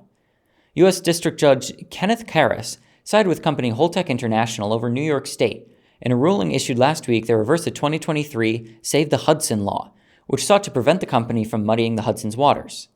Holtec sued the Empire State last year, arguing that only the federal government had the right to regulate discharge of the Indian Point plant's nuclear waste, which amounted to the 45,000-gallon sum, the New York Times reported. Judge Karras agreed, writing in his decision that the 2023 law categorically precludes Holtec from utilizing a federally accepted method of disposal. The company further argued that Indian Point had routinely made similar discharges while operating for over 5 decades in the downstate power plant. Holtec praised the ruling and assured worried New Yorkers that the radioactive dumping would be conducted according to federal regulations. We will continue to decommission the Indian Point site in an environmentally responsible manner, working with local state and federal stakeholders, the company said in a statement reported by Reuters. Indian Point, which sits on the Hudson River about 35 miles north of Manhattan, was closed in 2021 after years of public outcry from the local community over environmental concerns. Despite Governor Kathy Hochul's celebration and signing of the Save the Hudson law, she slammed the closure of Indian Point as short-sighted, while announcing plans for a new nuclear facility. Let's be honest. In doing that, we turned off 1/4 of New York City's power, and it was almost all clean energy, Hochul said at a June 23rd news conference. Overnight, without an alternative, we've had to burn more fuel. More fossil fuels have been burned. Greenhouse emissions are up in downstate New York because of that, the governor added. Holtec has a seemingly similar outlook, toying with the idea of reopening Indian Point to meet surging power demands, Bloomberg News reported on September 10th. Most of the interest has come at the federal level, Patrick O'Brien, director for government affairs at Holtec, told the outlet. It'll just take time and money and political will. A rep for Hochul's office told the outlet at the time the administration had no plans to reopen Indian Point and was instead planning to go through with the plant's total decommission. Water from nuclear power plants is known to have a mild amount of radioactivity, in the form of tritium, which poses a small risk of contamination, according to the United States Nuclear Regulatory Commission. I'm pretty sure everybody's familiar with the famous Hudson River. One of the remarkable things of years past was when a captain named Sully managed to land an airplane on the Hudson. And ever since the Trump administration has taken over this term, the Hudson River has become of sorts a Bermuda Triangle, with several aircraft crashing into the Hudson River, and now the Hudson River is radioactive. And I think it's a really good point that Hochul makes about the fact that shutting down nuclear power plants increases reliance on fossil fuels, which in turn are going to, again, pollute the river through emissions and eventually water runoff. Nuclear energy is ridiculously clean. It's not as clean as solar or hydroelectric or a lot of these other green energy plants. But in terms of production and waste, it is unbelievably efficient and ridiculously clean. So shutting down nuclear power plants and then dumping their waste into the water, who is that helping? I can't think of anything, because that radioactive waste is going to spread. It's going to affect the wildlife. People get food out of the Hudson River. Like, people who otherwise don't really have the money to afford basic groceries rely on the fish that they pull out of these waterways. The Hudson River goes right into the freaking ocean. And didn't all of this start because of this government shutdown? So because the government shuts down, all of a sudden, all of these EPA rules, all of these, let's protect our ecosystem rules gets thrown out the freaking window, so conservatives can be lazy pieces of shit and dump toxic waste into our waterways that supply food and life. The owner of this plant, who had closed it down, sued the government because in 2023 they were banned from dumping the water into the Hudson. So they sued and they just won that lawsuit, and which the judge said, no, yeah, you can dump it in, allegedly because the levels of pollutants are within federal regulations. It's an acceptable amount of tritium to be added to the water. Acceptable. Yeah, that's what I wanted to bring up. I forget. I think it was a different article that I read that in, but I think it was an industry representative made that argument that essentially, like, no, it's cool. Like, we're polluting within the acceptable amount of radioactive waste within, which gets to a larger issue, right? Which is like, for the past, 250 years, something like that, of industrial capitalism.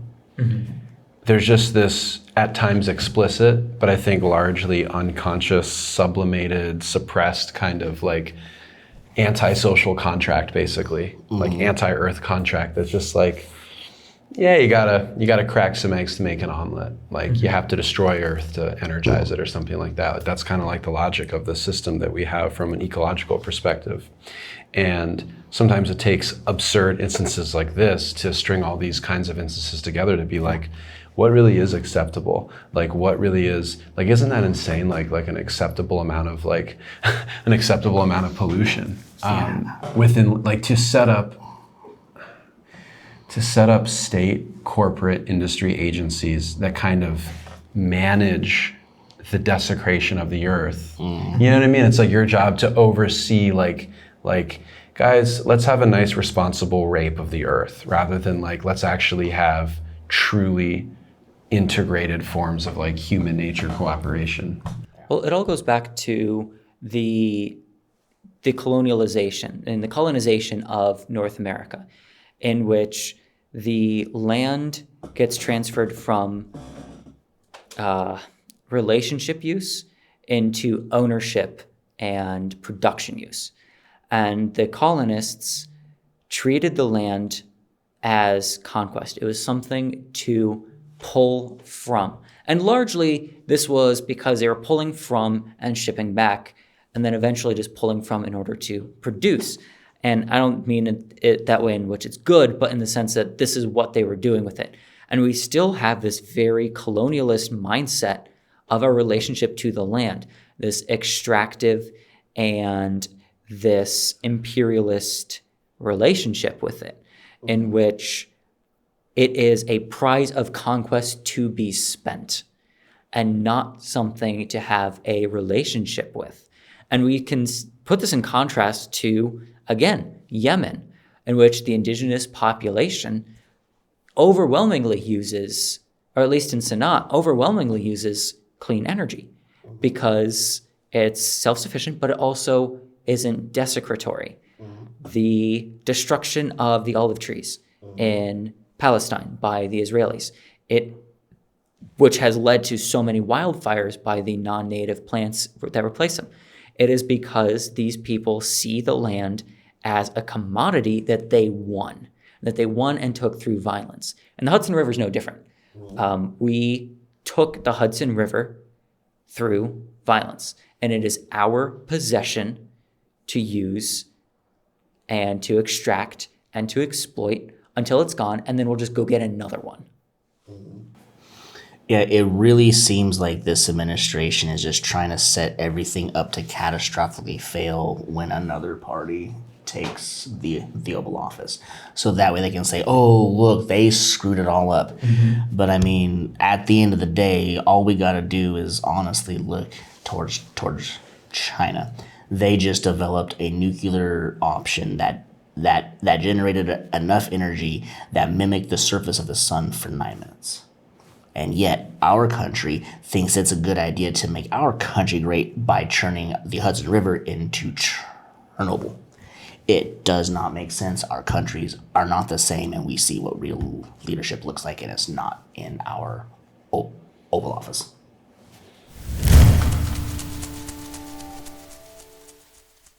China weaponizes agricultural imports to target Trump and U.S. farmers.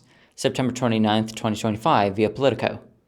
6 months after the president's Liberation Day tariffs and weeks from the November 10th White House cutoff for a trade pact between the two countries, U.S. soybean farmers are learning that China, along the predominant market for their product, doesn't need them anymore. China has not purchased any U.S. soybeans since May, according to the American Soybean Association. Beijing has pivoted to suppliers in Brazil and Argentina, logging huge orders for Latin American beans and leaving U.S. farmers in the cold and panicking. All agricultural exports to China were down 53% in the first 7 months of 2025, compared with the same period last year, according to the USDA data. The effective boycott of the U.S. soybean industry at the height of the September harvest season suggests more than just a tit-for-tat import curb. The Midwestern soybean-producing states of Illinois, Iowa, Minnesota, Nebraska, and Indiana are a key political constituency for the GOP in the run-up to the congressional midterm elections next year. Powerful agricultural lobbying groups, traditionally Trump allies, have flooded the White House with complaints that the tariffs are responsible for China's snub of the U.S. soybean crop. A person close to the administration said it was ruffled and completely caught off guard by the outcry from soybean farmers warning of the potential for financial ruin. Amid the outcry from farmers, Trump announced Thursday that he plans to use tariff revenue for cash bailouts to farmers until the tariffs kick into their benefit. That will require congressional approval, and aid likely won't reach farmers until early 2026. The longer-term outlook for a return to large-volume soybean sales to China looks equally grim. Beijing's distrust of the durability of Trump's administration trade pledges and Xi's drive for self-sufficiency to insulate his economy from foreign pressure may mean that U.S. farmers have lost access to the Chinese soybean market for the foreseeable future. Beijing also has geostrategic reasons to leave behind the U.S. soybean producers in favor of Latin American suppliers. China's sharp increase in purchases of Brazilian soybeans coincides with sky-high political tensions between Washington and Brazil. The Trump administration has hammered Brazil with 50% tariffs and imposed sanctions on Brazilian Supreme Court Justice Alexandre de Moraes in response to what Trump has called the politicized prosecution and conviction of Brazil's former president Jair Bolsonaro for a coup attempt in 2022. Trump considers Bolsonaro a political ally and described his prosecution as a terrible thing. Meanwhile, China has romanced Latin America in recent years with massive investments through its Belt and Road Initiative and international infrastructure investment, a $9 billion credit announced in May, a growing number of free trade deals with countries including Peru, Chile, and Costa Rica. It's a way to send a clear message that China has other friends in the world, especially in the global south, said Leland Lazarus, a former special assistant to the head of U.S. Southern Command. Now those countries are providing a safety valve for China and strengthening its negotiating position with the United States. So it seems as if President Trump just fucked around and found out when it comes to the trade war that he has been escalating with China. This sets a precedent for essentially the U.S. Weaponizing trade and implementing incredibly nationalistic economic policies. This also sets a precedent for other countries establishing economic ties that are independent and basically go around the United States, and that's primarily going to be based in China. The one way of looking at it is it's a single global capitalist system and there are rivalries within it. The other way of looking at it is there are competing cores within the global economy, and there is geopolitical rivalry between the China bloc and the United States bloc. Anyway, this soybean story is a major story in it, and I think it's good to talk about. Yeah, I think one of the big takeaways of this, for me anyway, is that we're the farmers, and of course, needless to say, when we talk about farmers and soybean farmers, we're not talking about people who are growing soybeans, who are picking, you pick soybeans, I assume? Pick soybeans, harvest them, whatever. We're talking about people who own the land in which the soybeans are grown and own the soybeans as capital, not the stereotypically immigrant workers who go and actually do all the work.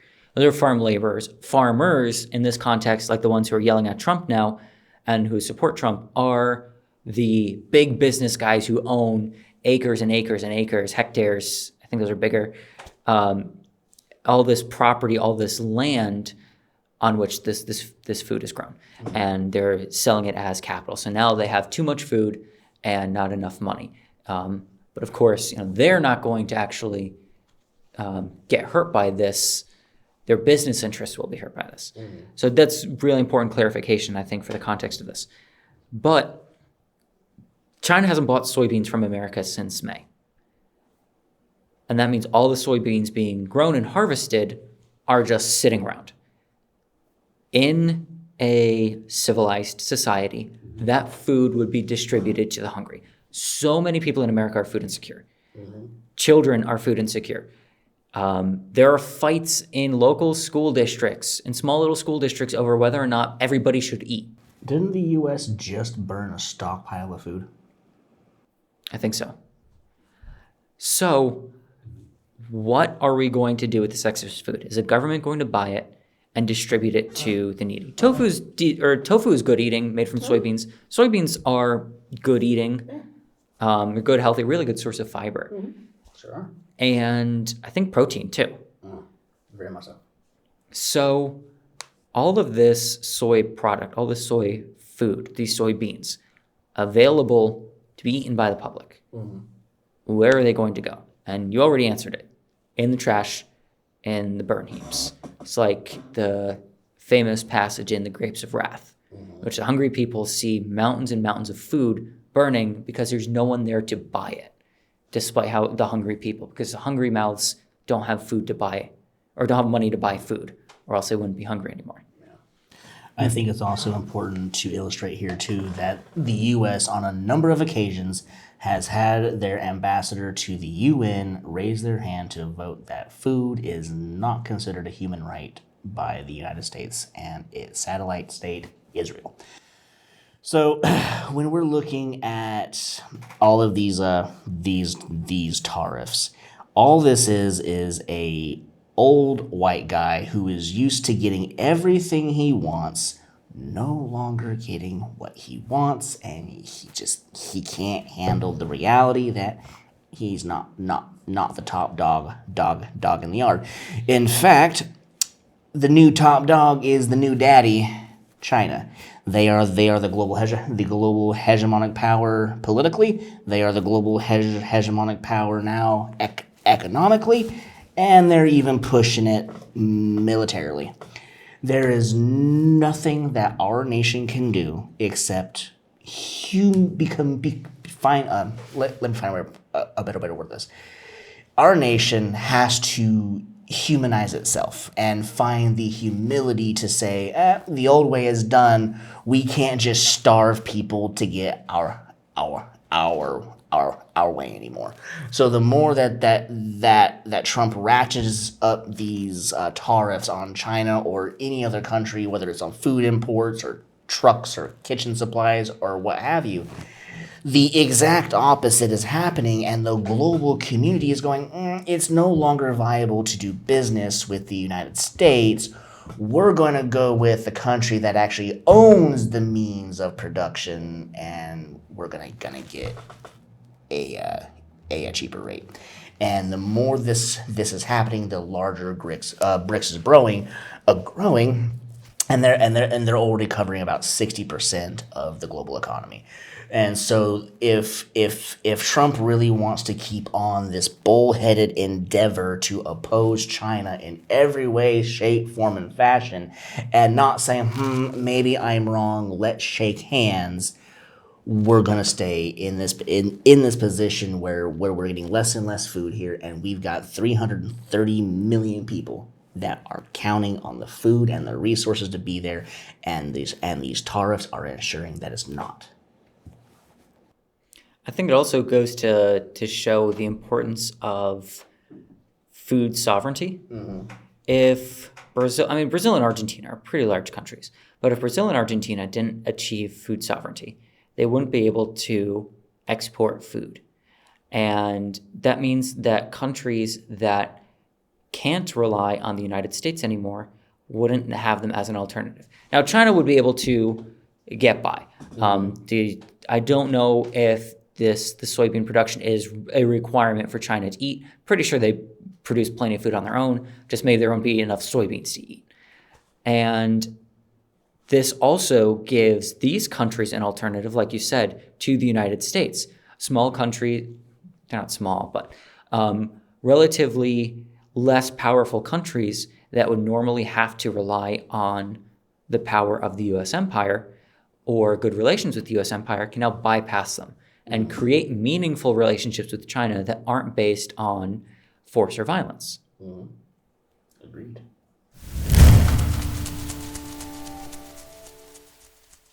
Rising tenant-led movement aims to bring down corporate landlords.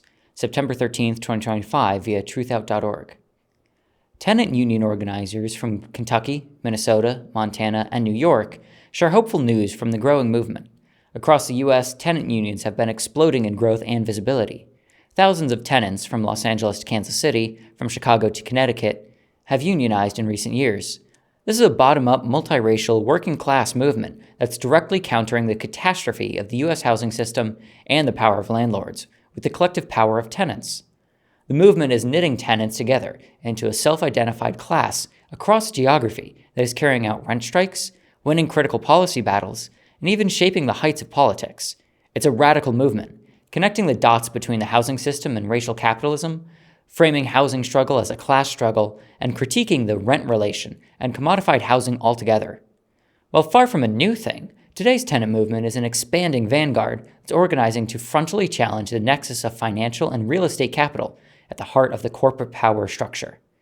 With its focus on confrontation, striking, collective self-organization, and its aim of empowering tenants to assert control over their housing and communities, the movement flouts the decorum of bourgeois and NGO politics to cultivate direct power and direct solutions for rank-and-file tenants. In 2024, several tenant unions came together to form the Tenant Union Confederation, founded with the goal of organizing tenants to wield power at a massive scale, to bargain for tenant protections, to disrupt the flow of capital to those who commodify our homes, to secure alternatives to the current housing market, to guarantee housing as a public good, and to establish tenants as a political class that cannot be ignored. Speaking of China, Mao was 100% right when it came to landlords, and I'm really glad to see other people in America are recognizing that and are really bringing together tenant power. The idea of renting is something that a lot of Americans don't ever question because it's so prevalent. And I think especially in American cities where people expect to have relatively small housing and especially in college places where they're expected to have small housing for short periods of time, it seems to make sense to them.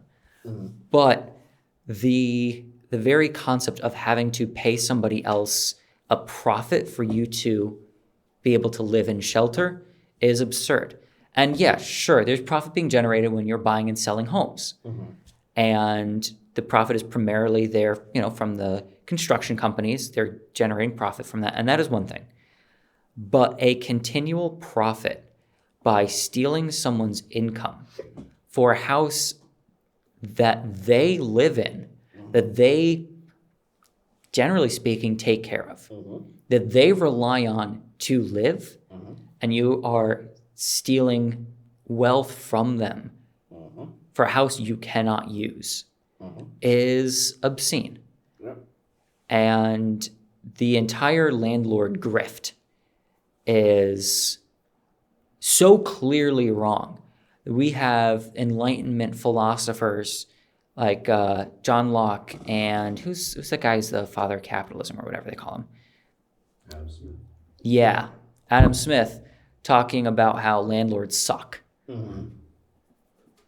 And it's, again, just to be perfectly clear, it is hoarding housing from a needy public in order to create shortages of housing so that way you can maximize profit by leasing artificially limited amounts of housing back to a public who will die without it. Maslow's hierarchy of needs, most basic level of shelter. Without shelter, you die. And this is why renting is so abhorrent. This is why renting out is so abhorrent. People who do rent don't have a choice, usually speaking.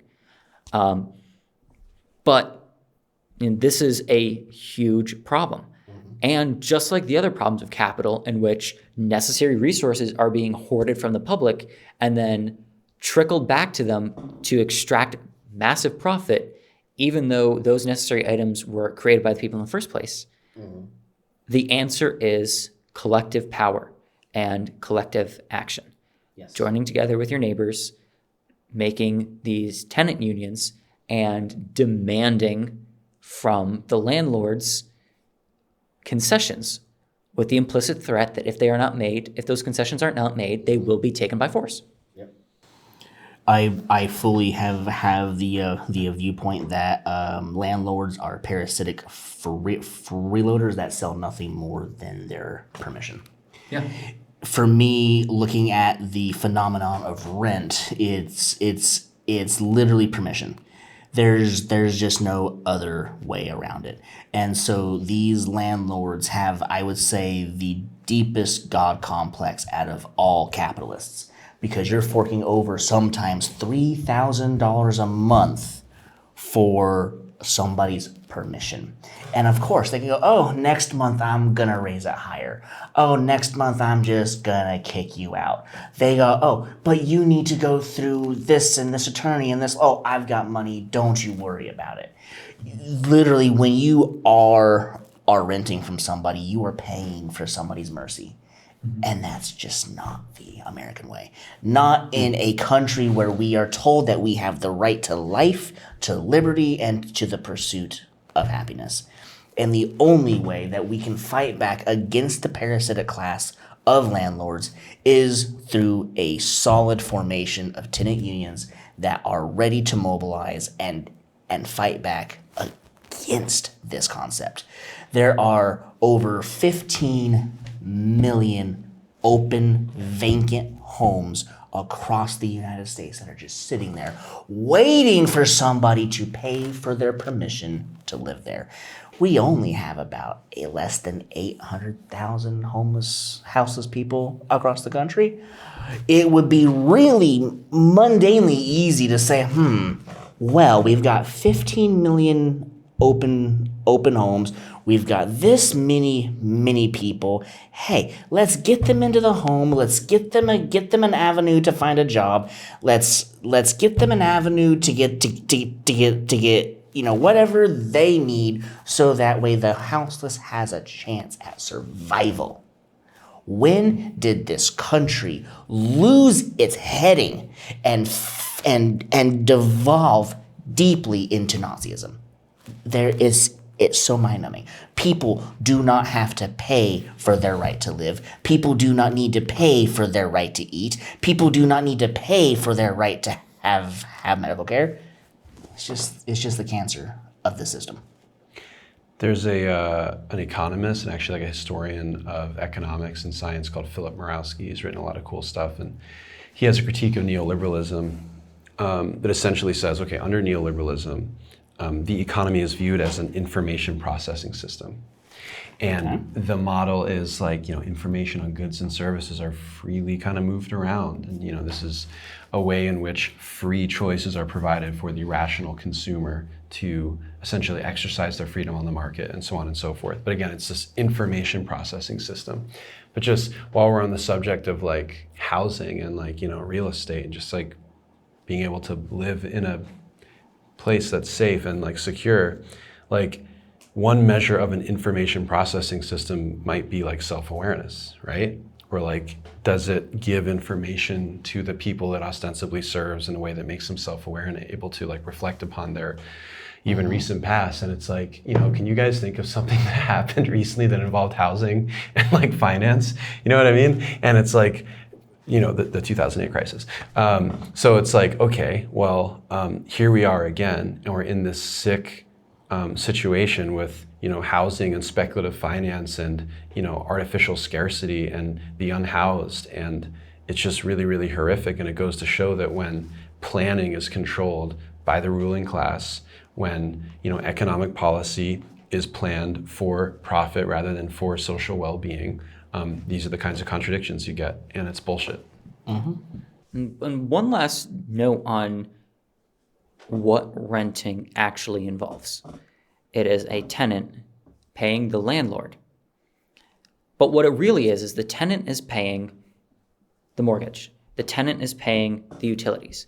The tenant is paying the upkeep. The tenant is paying for maintenance. The tenant is paying for the appliances, repair, and maintenance. And then, on top of all the costs of living that anybody who lives anywhere would have to pay, the tenant then has to pay an extra sum of money that just goes directly into the landlord's pocket, like you said, as permission to live there. It's a bribe that you're paying some scumbag to not be homeless. Yeah, to not be homeless. And yeah, to an extent, you could say, well, that's, everyone has to pay to live. But renting is you are paying to live, and then you are paying a parasite blood. Literally. Your work, the money that you already largely got cheated out of at work from your boss, the money that was the crumbs that your boss handed back to you after the labor you produced, after the value you produced at work. You then have to give a chunk of that as a gift to another person in exchange for them not using the state's monopoly on violence to make you homeless. And that's what renting is.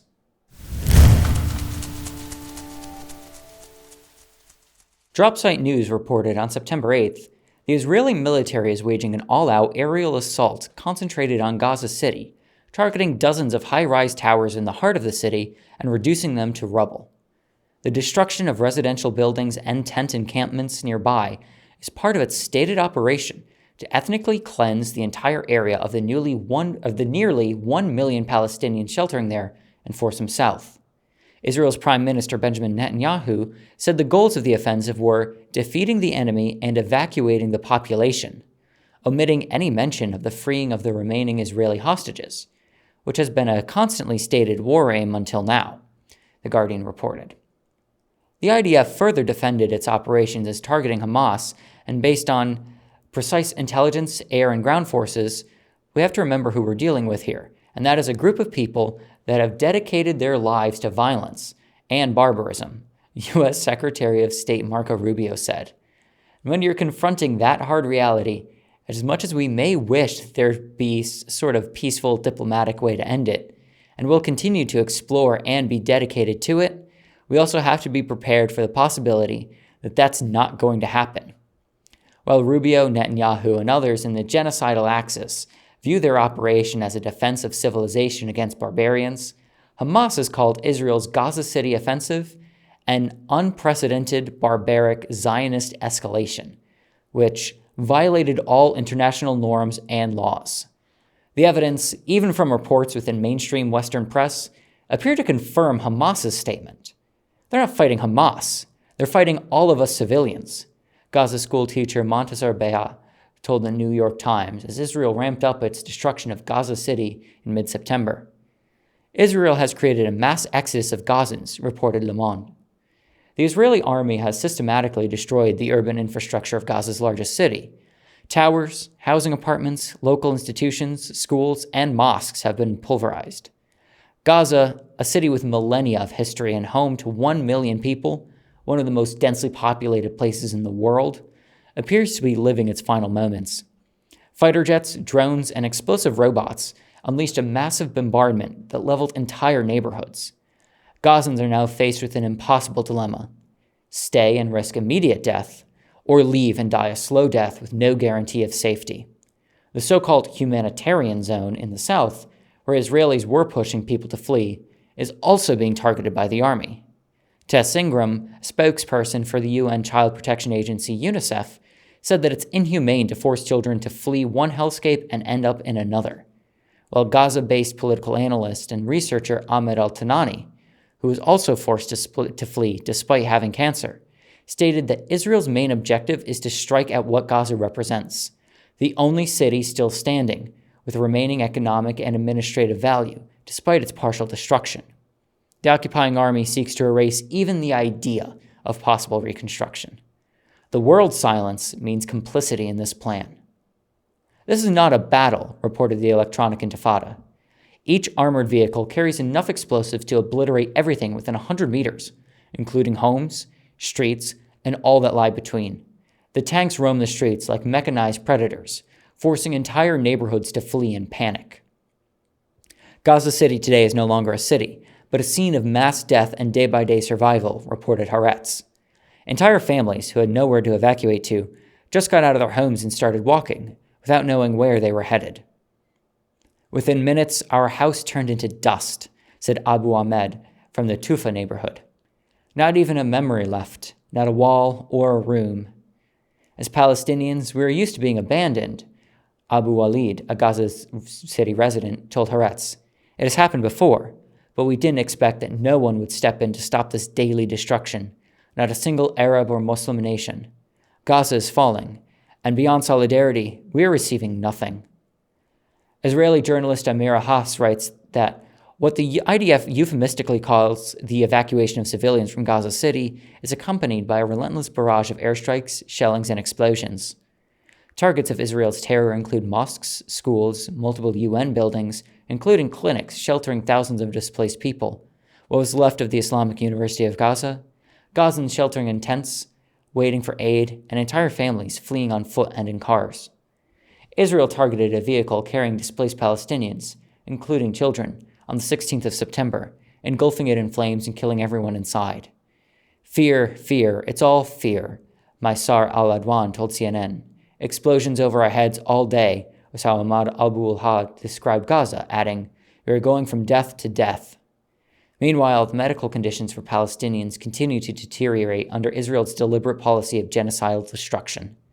Gaza is facing a new threat as diseases resistant to antibiotics spread across the devastated territory, reported The Guardian in mid-August. High levels of drug-resistant bacteria will mean longer and a more serious illness, a more rapid transmission of infectious diseases, and more deaths. Not only has Gaza's healthcare system been decimated, but sanitation systems have been destroyed, the disposal of garbage and solid waste has almost stopped, and hunger is widespread among the 2.3 million population, making many more vulnerable to infection. We don't even have space left in the morgue refrigerators, an Al-Shifa hospital director told Le Monde. Hospitals in Gaza symbolize life itself in the face of siege and war, Iyad al-Amawi, a Palestinian relief worker displaced in Deir al-Balah, central Gaza, told CNN. Destroying these beacons of hope is intended first and foremost to break the will of society, to push people into despair, and to rob them of their ability to endure. Raoul Incertus, an emergency room doctor and anesthesiologist, who volunteered in 2 hospitals in Gaza from April to June, shared his disturbing memory of trucks or carts pulled by starving donkeys that entered the hospital with corpses piled up on their way to the morgue. Dr. Ali Tarawi, a doctor in central Gaza, has written, "My message to the world is simple. If we are left to burn in this hell alone, then humanity itself has already died. This world is no longer human, and the silence that allowed all of this will haunt you forever."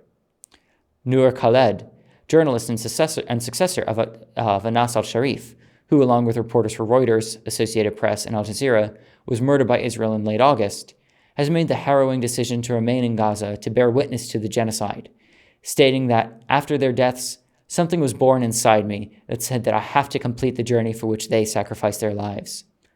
Taqwa Ahmed al-Wawi, writer and poet from Gaza, writes, "The occupation watches and controls us, yet I feel it is my duty as a friend to document this life, to tell the world we are here. We are not numbers. We have dreams, ambitions, beyond all limits, but the occupation insists on killing those dreams. That is why I am writing this, to record my friends' stories in the page. In Arabic, we often say, 'We are the dead who walk with living bodies.' Now I ask, why are we dying while we are still alive?" The human rights chief reporter Volker Turk declared, "It's important that the whole world screams for peace. But what kind of peace will prevail?" After Israel bombed a ceasefire negotiation in Doha, Qatar, on September 9th, it is becoming apparent that Israel is not only sabotaging the prospects for peace, but furthermore destabilizing America's Middle East imperial axis. The Wall Street Journal reported that Israel's attack on Qatar brought into focus a growing realization that Israel has made a strategic decision to secure itself through the force of arms, even at the expense of its diplomatic ties. Saudi Arabia, the United Arab Emirates, and Qatar all condemned the attack as a violation of international law. Beyond the immediate exchange of criticism, the region's wealthy Gulf nations are sorting through a newly scrambled geopolitical order and weighing whether to view Israel as a potential partner, a security risk, or both. The inter-imperial chaos and fracture is the backdrop to the recent so-called peace deal. The Independent reported on October 4th, overnight, Mr. Trump called on Israel to immediately stop bombing Gaza, saying Hamas was ready for lasting peace after the militant group accepted some elements of his 20-point peace plan, including the release of all remaining hostages held in Gaza. Despite President Trump's pleas to Israel to stop the killing in lieu of the supposed peace plan, Israel's bombing has continued. This suggests that peace plan represents not an end to the genocide, but rather a mere reorganization of the international machinery through which the genocide is conducted. The Washington Post reported on October 6th, the plan is short on details, but it calls for a phased withdrawal of Israeli forces from Gaza, the disarmament of Hamas, and the formation of a committee of Palestinian technocrats to run the enclave's day-to-day affairs under the supervision of an international body. It also appears to take off the table the most controversial issue, based on an earlier proposal by Trump and Netanyahu, to forcibly displace Palestinians from the territory. Hamas's biggest concern is that once it hands over the remaining hostages, the Israelis will say they will not leave. Secretary of State Marco Rubio said no hostage release could take place if bombs are going off and active combat is occurring, while Israel released a statement claiming it retains the right to continue bombing, that is, actively sabotaging the so-called peace plan. As the Post reported, many Palestinians in Gaza report no meaningful change in the ferocity of Israel's onslaught. Nothing has changed since Hamas agreed to Trump's deal. If anything, the Israeli strikes have gotten worse, said Maisa Nasser, a 34-year-old mother of 2 in Gaza City. "We face all kinds of weapons, artillery strikes, airstrikes, drones, and explosive vehicles. Bombing comes from every direction. We are exhausted. My heart can barely handle it." The Wall Street Journal reports that Arab governments are concerned the deal is so tough on Hamas and so weak on a path to a Palestinian state that they cannot sell it to their citizens. The journal also added that Israel is worried about it constraining its ability to intervene in the Gaza Strip. In other words, Israel wants to retain control over Gaza, including its ability to regularly mow the lawn by massacring Palestinians and decimating the possibility of a Palestinian state. As Israel ramped up its assault in Gaza City, Haaretz released a report showing that moral injuries were getting out of control and scarring the soul of the IDF. One soldier recounted that while in Beit Lahia, after one soldier shouted, "Terrorists," they turned the area into a killing zone. "We go into a frenzy and get on the Negev, a machine gun, right away, and start spraying, firing hundreds of bullets. We then charged forward, and I realized it was a mistake. There were no terrorists there. I saw the bodies of 2 children, maybe 8 or 10 years old. I have no idea. There was blood everywhere, lots of signs of gunfire. I knew it was all on me, that I did this. I wanted to throw up. After a few minutes, the company commander arrived and said coldly, as if he wasn't a human being, 'They entered an extermination zone. It's their fault. This is what war is like.' A Natal Brigade sniper shared, 'Every day we have the same mission, to secure the humanitarian aid in the northern Gaza Strip.' Accompanied by drones and armored forces, they set up a sniper position and watch while the trucks arrive and begin to unload their contents. Meanwhile, the residents try to move forward to get a good spot in line, but there's a line in front of them they don't notice. A line that, if they cross it, I can shoot them," Benny explains. "It's like a game of cat and mouse. Fire 50 to 60 bullets every day. I've stopped counting kills. I have no idea how many I've killed. A lot. Children." Another soldier said that during an operation in Gaza, soldiers in his platoon mistakenly killed a woman and her 2 children who had entered an arbitrary killing zone. They subsequently suffered from nightmares, insomnia, and they kept seeing those children. A culture of silence and conformity within the IDF ensures that suicides and discharges from duty for mental health reasons are suppressed, and, as one soldier put it, everything just went on as usual. Haaretz identified a broader context of traumatized IDF soldiers participating in more and more missions whose purpose no one really understands. An earlier report from August showed an increase in psychological strain among IDF soldiers, many of them so-called mercenary West Bank settlers. According to Haaretz, troops are almost exclusively focused on destruction of infrastructure in Gaza. One soldier told Haaretz he hadn't heard of a single incident where armed militants had approached troops in the area. According to him, the forces are mainly targeting suspects via drones and only afterwards try to verify the identities of the dead. The main activity of the forces appears to be building demolition. One soldier told Haaretz that they haven't attacked Hamas targets in recent weeks. More recently, an IDF sergeant major told the Washington Post that he felt this huge adrenaline, this feeling that you're really part of this big thing. According to the Post, the adrenaline rush continued into his Gaza deployment until the continuing bloodshed seemed aimless. At some point, he said, "You see, there is no mission." An IDF tank gunner told the Post that his experience in Gaza transformed him into something not 100% human. This genocide is not only dehumanizing IDF soldiers, it is dehumanizing all of us. But that is only because all of us, oppressed, oppressor, Palestine, America, are connected. Thus, while we all share in the dehumanizing horror of the U.S.-Israeli Holocaust, we also share in the empathy, courage, resistance, and sumud demonstrated by Palestine, the heart of the world. All right, comrades. So following on the heels of our Palestine update, we actually have some breaking news on today, October 8th, 2025. Just within the past half hour, a ceasefire deal has been reached, which it is said will end the war, which the war is not just the past 2 years of conflict, the war is structural and blah, blah, blah, blah, as we know. But the current genocide is, it is being said that it may end.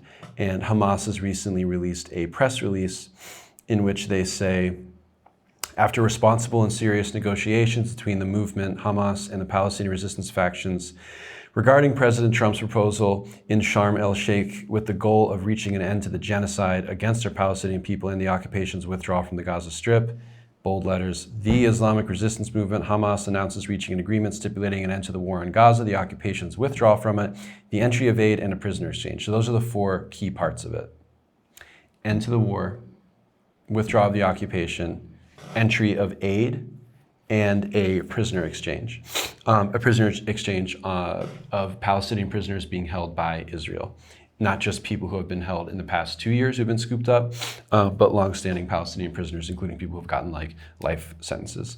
Is there a timeline on when the hostages are going to be released from Sunday. Well, Sunday? Sunday. This is what's being said. Okay.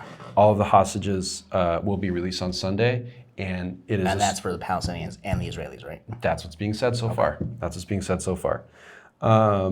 So, they call upon all of the involved countries to implement the requirements. We affirm that our people's sacrifices will not be in vain, that we will remain faithful to our pledge, and we will not abandon our people's national rights to achieve freedom, independence, and self-determination. And that's reported by Reuters. And in a follow-up update, United Nations Secretary General Antonio Guterres called for all sides to abide fully by terms of the Gaza Agreement. He said the UN would support its full implementation and scale up the delivery of aid to the enclave. I really hope that means that the UN would resume aid rather than the fucking Nazi, crusader, fucking GHF. All hostages must be released. So that's where we are now. And this follows from the update that we just heard, which basically follows, of course, 2 years of genocide, that we cannot pack all the details into a single report. But as the report covered, the conditions there are, disgusting and horrific. The Palestinians are being hunted like mice. The medical condition there is unsustainable. Infectious diseases are spreading, diseases that are preventable with just basic, human dignity level medical infrastructure. Doctors are reporting disturbing things like donkeys pulling in carts of dead bodies like it's the fucking bubonic plague, like it's some kind of Ingmar Bergman film or something. So it's really fucked up. We heard a lot of voices from Palestinians who are describing, what is going through them. We heard that Israel is actually destabilizing the imperial order controlled by the United States in the Middle East, and is, raising questions among America's Gulf allies, Qatar, and Saudi Arabia, and it is reshuffling this system. And prior to Trump coming in, under President Biden, we had these Abraham Accords, which was essentially supposed to solidify and normalize the relations among U.S. allies in the region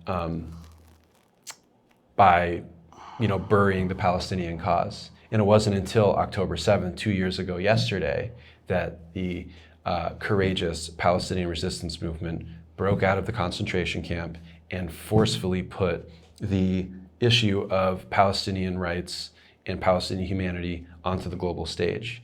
And, for everyone who doesn't like what happened on October 7th, it's like, we made October 7th happen by saying no other form of resistance but armed resistance worked. So we chose October 7th to happen. Yeah, armed resistance is never the choice that the people make. Yeah. Armed resistance is always the only choice thrust upon the oppressed masses. Yeah. So that's where we are 2 years ago. 2 years ago yesterday was October 7th. So that's why we had such a long segment on that, updating that. What are your thoughts? I don't see this as something to celebrate. I see this as just an avenue to continue the genocide. The reason I say that is Israel is going to have to be held accountable, and once the cleanup starts to happen and all of the bodies start coming out and a genuine count is made for each and every single person that was killed, I just don't see Netanyahu getting the good grace to be an honorable person. I just don't see a sociopath getting that sort of inspiration to do anything unless there was some kind of personal profit in it for him. The reality is this 20-point plan does not offer a path to statehood, as is the vote of 157 different countries around the world. The the fact is this: this has been an illegal occupation since the signing of the Balfour Agreement in the 1920s, and the colonization has been happening ever since. And once the Holocaust broke out in 1933, and also with the Havara Agreement, there is far too much that has gone on historically for this to be a smooth transition. I also half expect Netanyahu to find any reason he can to continue the assault on Gaza, because again, I do not see this individual willingly being held accountable for his crimes against humanity, no more than I see Trump or Biden doing the same thing. I don't think it matters whether or not Netanyahu is personally held accountable, because whoever they pick to replace him is just going to do the same thing. It's the genocide of the Palestinians is systemic, and it is built into the very structure of the Israeli state. Israel cannot exist without the genocide of the Palestinians. This has been known since probably 1880s, but it's definitely been known to us. It's been known to the Palestinians since 1948. That's what the Nakba was all about. So it's been known to Jabotinsky and the Israelis since like the 1930s, again, if not earlier. Yeah. It was always the plan. Yeah, they were like, we need to make an iron wall of swords, they said. This is why it's actually imperative for Netanyahu to be held accountable, so that way anybody who would follow in his footsteps knows exactly what their future is if they do not. Unless they decide to use him to, like Germany did, use him to wash themselves of the genocide. Okay. Yeah, they get to, well, he's gone, we're clean. We're good. Fake denazification. Yeah. Yeah, maintain the structure. At the end of the day, the UN did pass a resolution that said that Israel needs to vacate. The land is not theirs. They have been ordered off of it. So now, with a ceasefire in place against Gaza, if they don't leave, they maintain their illegal occupation of Palestine, which increases the likelihood of there needing to be military action against Israel to enforce international law. Yeah, but I mean, international law isn't a real thing anyway, and the UN is not a reliable organization in order to secure human rights. We know this from Palestine anyway. They're the only country in the world that stepped up to defend Palestine militarily was Yemen. The only one. And no shade to Iran. Iran's situation is complicated. They had issues. Yeah, Iran's situation is complicated. And I don't want to be smearing Iran with that statement. But they're the only one. And I think that the terms of the agreement and the terms of the ceasefire here are a decent amount of them are favoring Hamas's goals.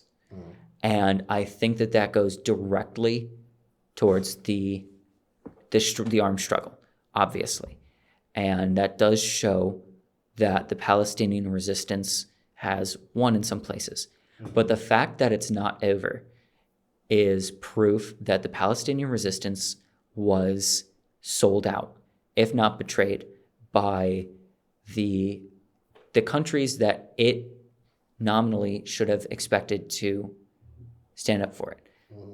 And, of course, by the UN and the world at large. Saudi Arabia did nothing. Qatar did nothing. The UAE did worse than nothing. Both them and Saudi Arabia attacked Yemen.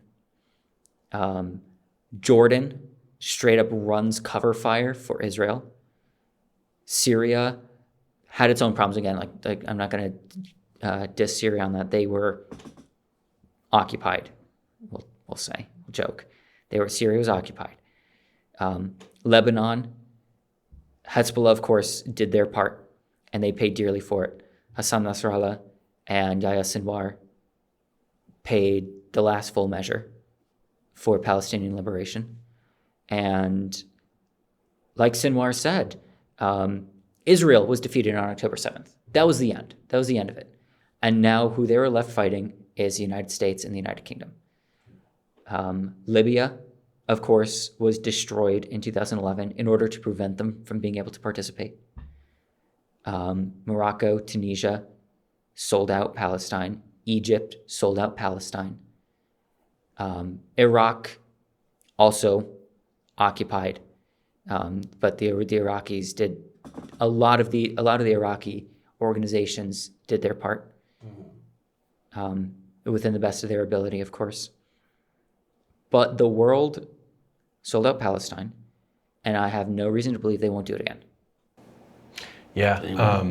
Just to get back to the report, of all people, Marco Rubio, who is such a colossal piece of fuck, but he was necessarily quoted, I think, at least twice or three times in that report, just going back and forth. So he says, on the one hand, he says something that's like, on the surface of it legitimate. He's like, hey, Israel, we can't have a peace deal while you're bombing like Gaza. Like, you need to cut that out.